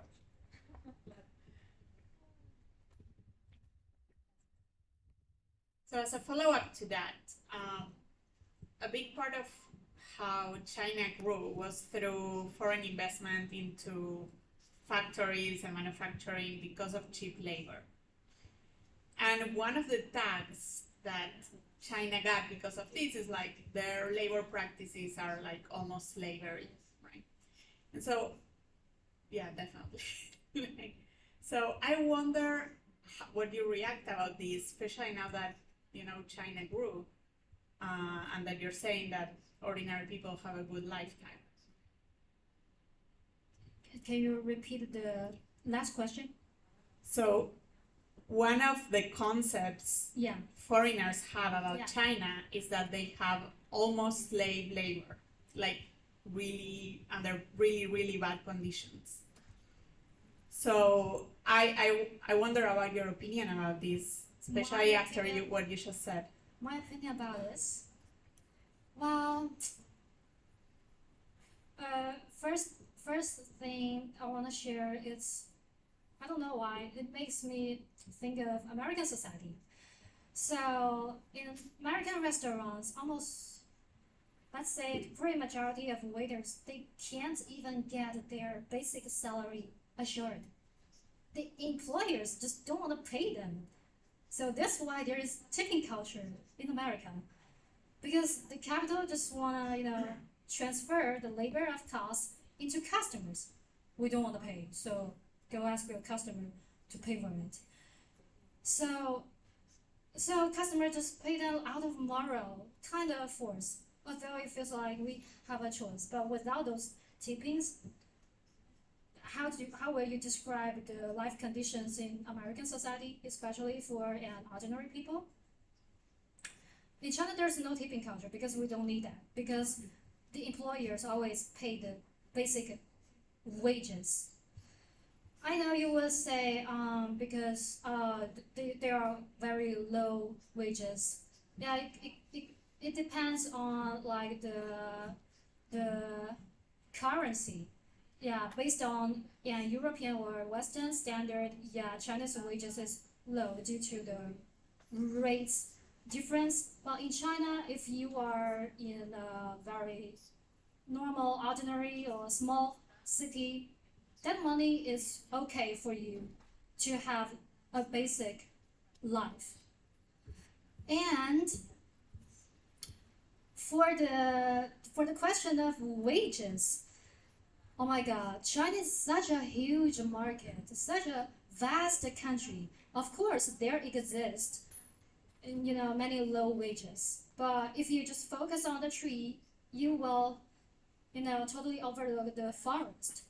If you want to make money, China can also be a good paradise, because the differences between cities, regions are so vast. If you are go-getter, if you like American style, you can totally go to Beijing, to Shanghai, to Shenzhen. The world is your oyster. And like if you are engineers, you work for AI, technological companies, oh my God, your wages are super, super, super high. So back to the term slave. I think it's a very biased term. And let me add another detail, or let's say secret that most people don't know. So actually in Europe, like for some luxury brands, some of them they claim to be, made in, that European country. So it gives an impression that those brands are made by European people. But actually, those workers working there, they are mostly Chinese people. They're mostly Chinese people. And their wages are also very low, because it's just a very small, it's not even a factory, it's just a, how can I say, a studio, maybe not as studio, working condition is also bad there. So I would say the low wages situation exists everywhere. We don't need to just exaggerate the situation in China. And China, as a supermarket, it already offers many different opportunities. Yeah, so that's my answer. ¿Qué tal? Esta pregunta es para los tres, más que nada, ustedes dos por su experiencia viéndolo desde acá y Lea desde allá. Quería saber para ustedes, tanto de ejemplos prácticos o simplemente de opinión, ¿cómo creen que internamente desde China, desde su comunicación, desde el partido, manejaron su reputación con el resto del mundo, teniendo en cuenta que recién veníamos de toda la mala reputación y el racismo que se dio del COVID, como se le decía el virus chino, el virus de Wuhan, pero que ahora, al menos el ejemplo anecdótico mío es que yo este año voy a viajar a China para estudiar, y cuando les conté a mis viejos que quería hacer eso hace 2 años, me miraron con cara como medio rara, como que pensaban que China era como tenía la impresión de que China era sucio o de que no era un buen lugar para ir. Y ahora mi viejo está todo el día mandándome reels en Instagram de lo bueno que está China. Y quería saber cómo querían que ellos, al menos también vos desde el lado de la comunicación, eh, vieron que se manejó eso internamente para el afuera, desde el país. Es, es un poco lo que decía yo, ¿no? Se empezó a contar así sola, dejó de que la cuenten los otros y se empezó a mostrar un poco a través de, si vos ves el Twitter X de funcionarios chinos, que son los que se encargan de hablar para Occidente, no paran de subir cosas de China.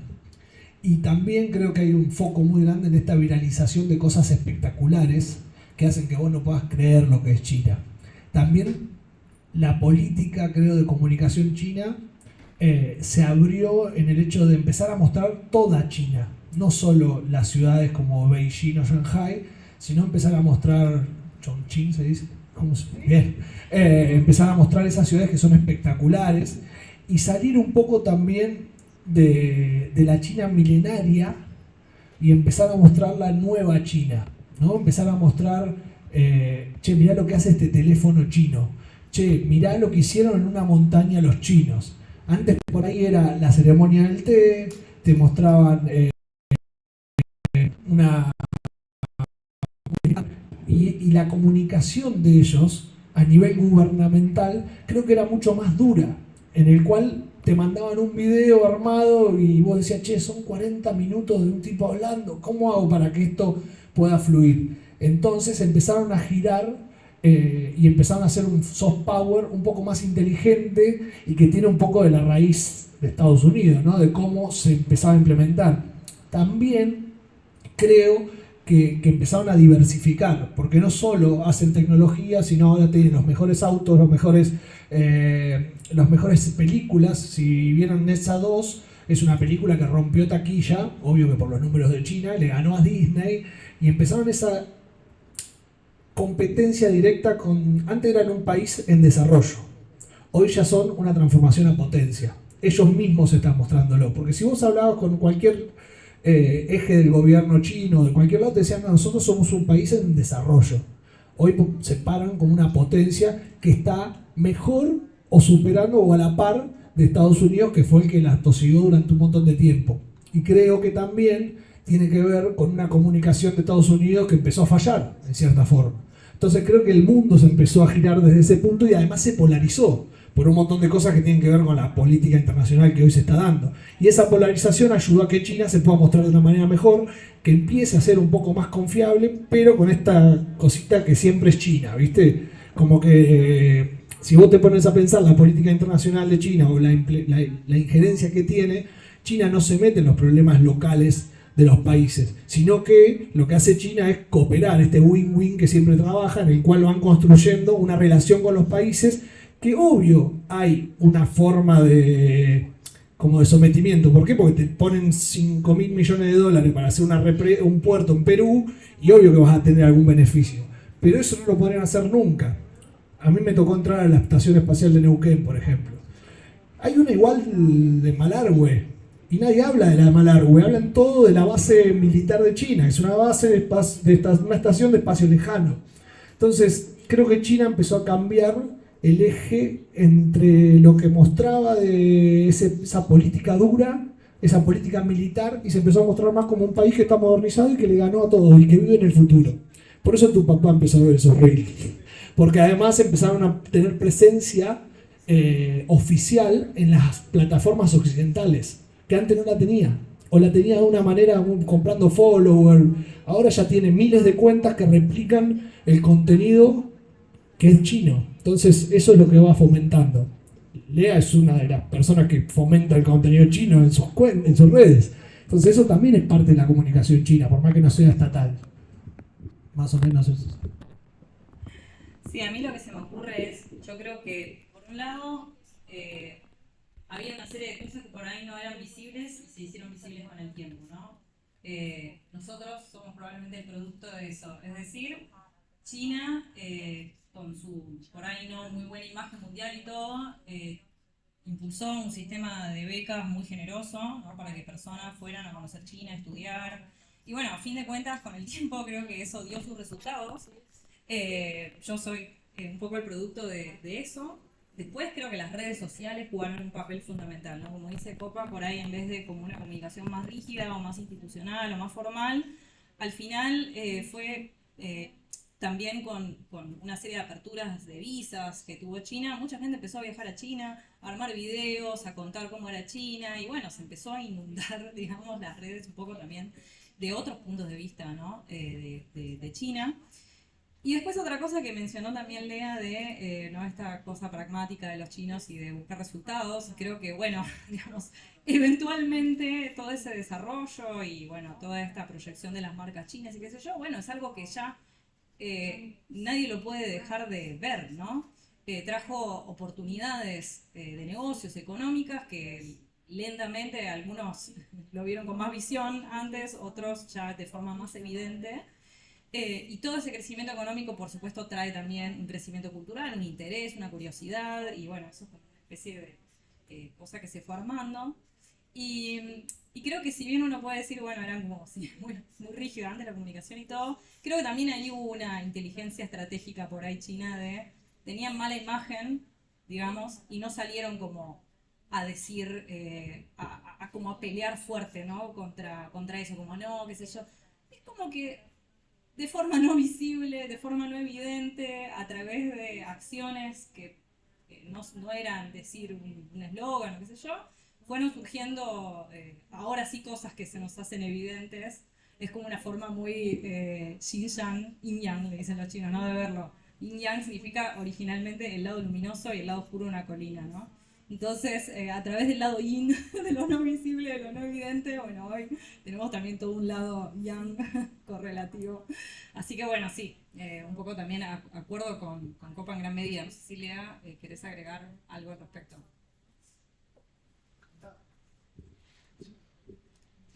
Just answer the question about like how is it like he wanted to go to China and his parents actually have a very bad China, but now with China, how this change happened, education about change. Okay. Okay, that's a good thing.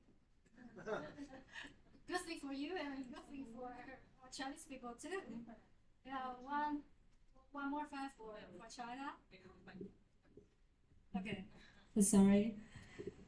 Yeah.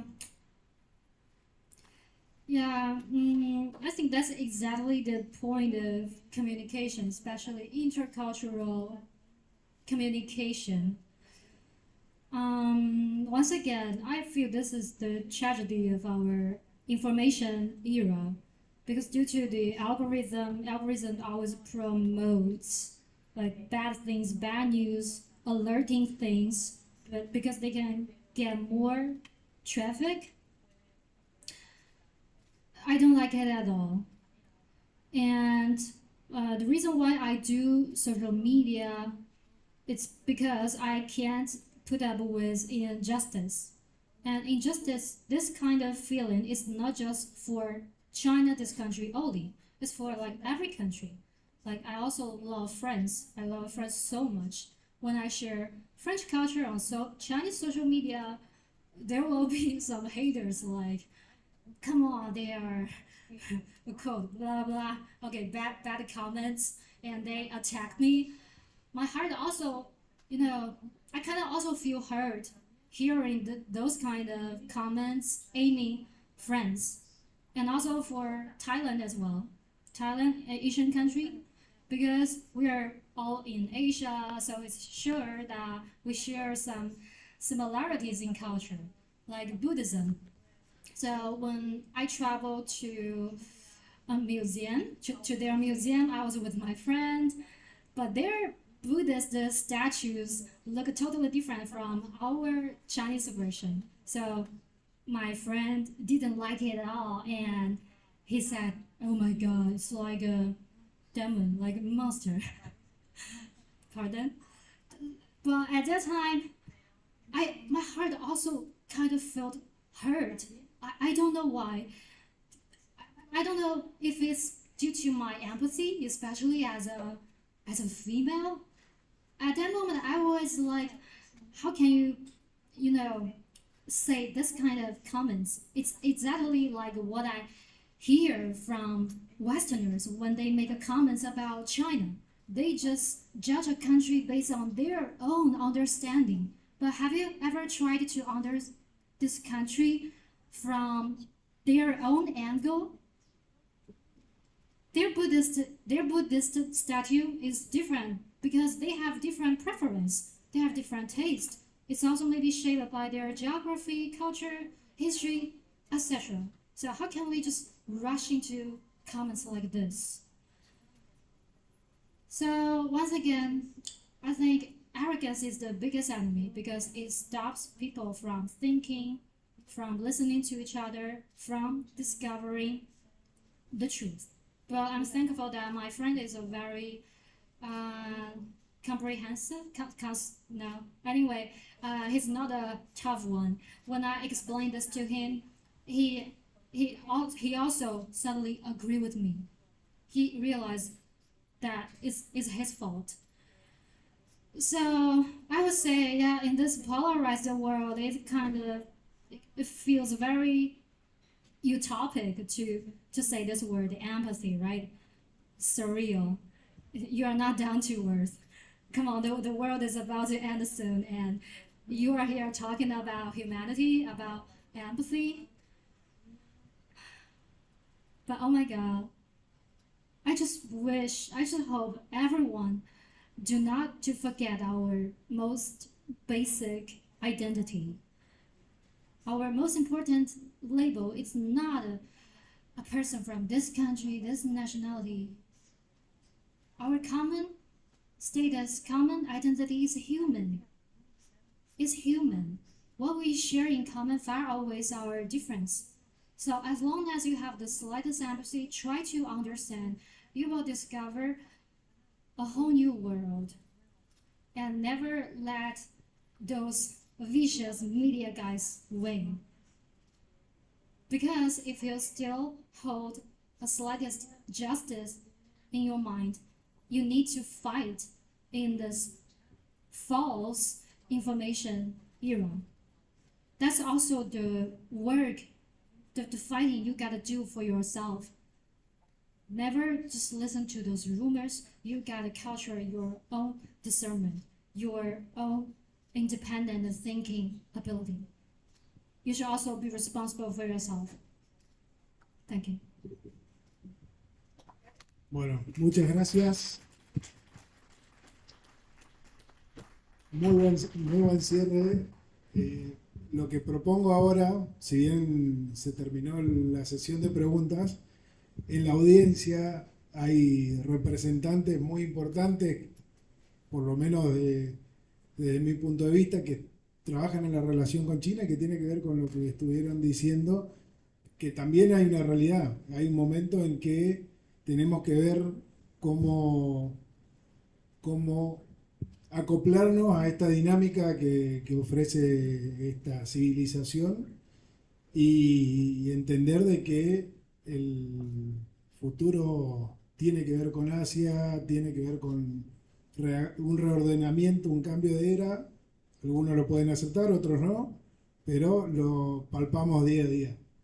Acá con nosotros están, por ejemplo, Rodolfo Gámez, presidente de APIA, de la Asociación de Parques Industriales Argentinos, Emiliano Krapp, empresario argentino, Walter Piri, representante de trabajadores del sector siderúrgico, Javier Lozada, presidente de la Cámara Argentino-China, y tantos otros que por ahí no los tengo identificados. Bueno, Martín, que también está relacionado con la cuestión gubernamental, institucional. Y bueno, obviamente Guillermo, que tienen experiencia, y algunos, si quiere dar un comentario también de lo que se viene, de cómo trabajar como sociedad o como civilización no, pero una comunidad joven con poca experiencia y con tantos tropiezos que vamos prácticamente rodando, nos vamos caminando, cómo nos complementamos, cómo hacemos, qué están viendo desde el lado argentino para cooperar con China y no entrar en la disputa o la competencia eterna a la que estamos acostumbrados por la pasión que tenemos. Si alguno, Rodo, Emi, Javier, Martín, el que quiera dar un comentario. Porque sí, te pido, Rodo, que te acerques. De paso lo conocen, gran experto en el desarrollo industrial de Argentina, colaboró mucho con el desarrollo de parques industriales en el país, con una propuesta bien federal, incluso a nivel Latinoamérica, así que algo puede aportarnos seguramente.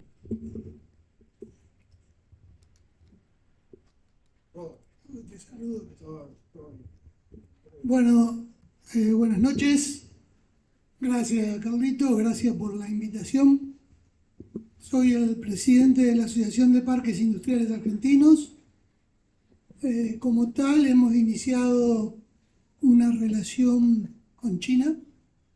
Nuestra directora ejecutiva estuvo el mes pasado o el anterior en China, firmamos algunos convenios con un par de provincias y la idea es complementar lo que nosotros hacemos en los parques industriales de Argentina con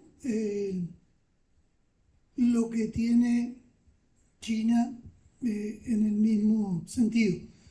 Una vez me tocó recibir, yo era funcionario público, me tocó recibir a una delegación china y yo tenía que hablar de producción de la Argentina y empezó hablando el representante de la industria china y él decía, por ejemplo, que producían tantos autos con un error estadístico del 1%, producían tanto acero con un error estadístico del 0,2%, producían tanta otra manufactura con el error estadístico del X%, y cuando me tocó a mí dije, lo mío es simple, el error estadístico de ustedes es lo que producimos nosotros.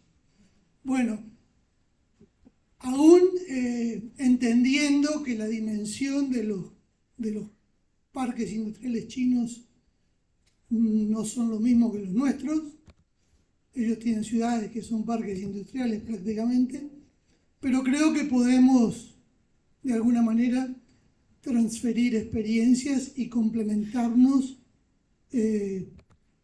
sobre todo con nuestras empresas alojadas en nuestros parques industriales, que pueden bien complementarse desde algún punto de vista con producciones chinas.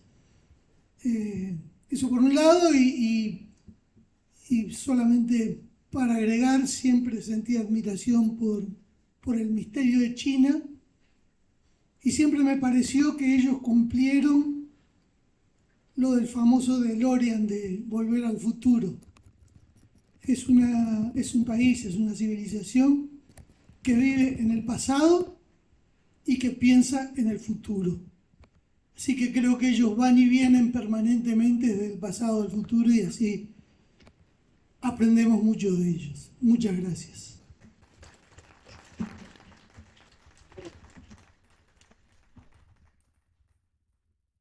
Bueno, a ver, con esto damos por cerrada esta sesión. Fue la verdad que muy gratificante, creo que la estamos pasando bien todo, por lo menos a mí me entretuvo mucho la charla. Agradezco enormemente a ustedes que todo esto, quiero decirlo, que se lo hizo desde el esfuerzo, desde el pragmatismo, desde las posibilidades, como dice el gran amigo Hugo Barqui, hacemos pan con la harina que tenemos. A veces no tenemos muchos recursos, pero tenemos ganas. Tenemos sobre todo amigos que entendieron que era posible hacerlo, encontrar el hueco, ir por caminos que no sabíamos a dónde nos iban a conducir, pero que entiendo que es un éxito, están todos conformes y desde, bueno, aprovechamos que está Javier Lozada, presidente de la Cámara Argentina y China, para hacer un cierre.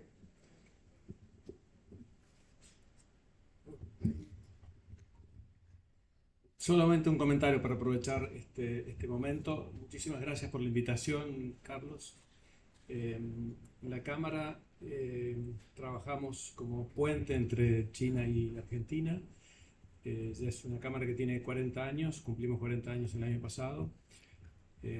Trabajamos con empresas socias que son grandes, como los bancos o las cerealeras, o las empresas como Huawei o Costco, en fin. Pero también con muchas empresas pymes, y están abiertas las puertas para todos los que quieran participar, quieran conocer lo que hacemos. Dedicamos mucho tiempo a la capacitación, a todo lo que tiene que ver con desarrollo comercial, desarrollo cultural, y creo que un poco el mensaje, que lo que me interesó de la reunión de hoy es este tema de la empatía. Hicimos hace poco un estudio de mercado que lo hizo una consultora para entender un poco la percepción de los argentinos sobre China, y claramente hay un prejuicio, hay todavía una falta de entendimiento, y eso se logra a través del conocimiento mutuo de las dos comunidades o de las dos sociedades, y tiene mucho que ver con el intercambio del que estamos hablando, ¿no? El conocerse por el lado de la cultura, entender cómo funciona la cabeza de la otra persona, cuál es el impacto, y este año vamos a estar trabajando mucho en ese sentido también.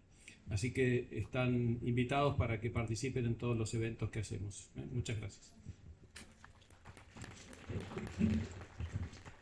Bueno, para que no se vayan los invitados con la mano vacía, un humilde, pero que costó sacrificio hacerlo, es una de las primeras actividades o el primer producto que salió de todo lo que veníamos haciendo.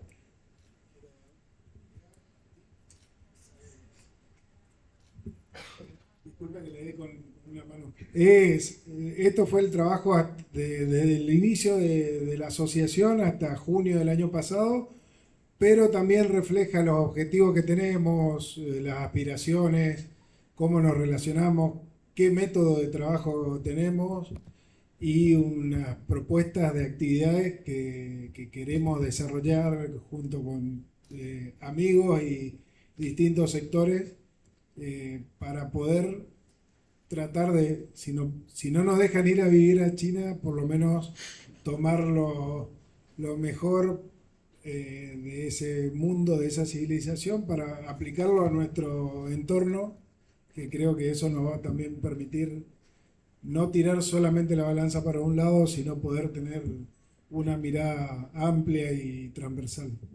Así que agradezco a la Subsecretaría de Ambiente del Gobierno de la Ciudad de Buenos Aires que nos cedió el lugar, y a todos los que nos dieron una mano, especialmente a estas grandes figuras. Así que un aplauso para todos ustedes.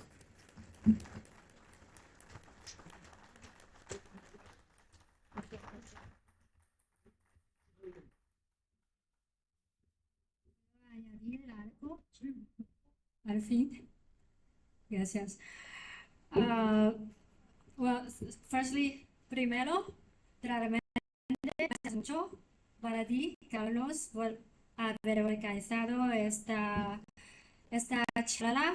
Me encanta mucho porque puedo por fin conversar, hablar, charlar con vosotros. And then I'll switch to English because it will be more accurate. Okay, today I shared a lot about China. I also said kind of many good things about China, but I don't want to make you feel that I don't want to make you feel that, oh, China is perfect. It's a very good country. It's a paradise. No, that's not my initial intention. My starting point is just to let everybody understand the complexity of the reality. Because yeah, you can love a grand label, a grand, beautiful ideals. Because if the world is more abstract, it attracts more people. But when you look into the concrete human, they are not perfect at all. Every society, every human is not perfect at all. So in this polarized world, especially during information era, we need all to remind ourselves in our mind that the reality is way more complex than what it is shown on social media. Sometimes what you see can not be real as well. So all I want to say is maybe just that China is just a normal country. That's all my biggest purpose of today is just want to show you that China is a normal country. It can be maybe amazing country for you, a more surprising country for you. So I just want to leave the rights to you, to yourself, to make your own opinion, but based on the reality, not on the polluted second-hand information. So you can like it, you can not like it, you can detest it, but based on the reality. And that's enough because you follow your heart and you are not manipulated by, bad information sources. And I'm happy for that if you make your own opinions. Yeah, so just let us keep our purest form as human. As human, we are one. Thank you, Emily.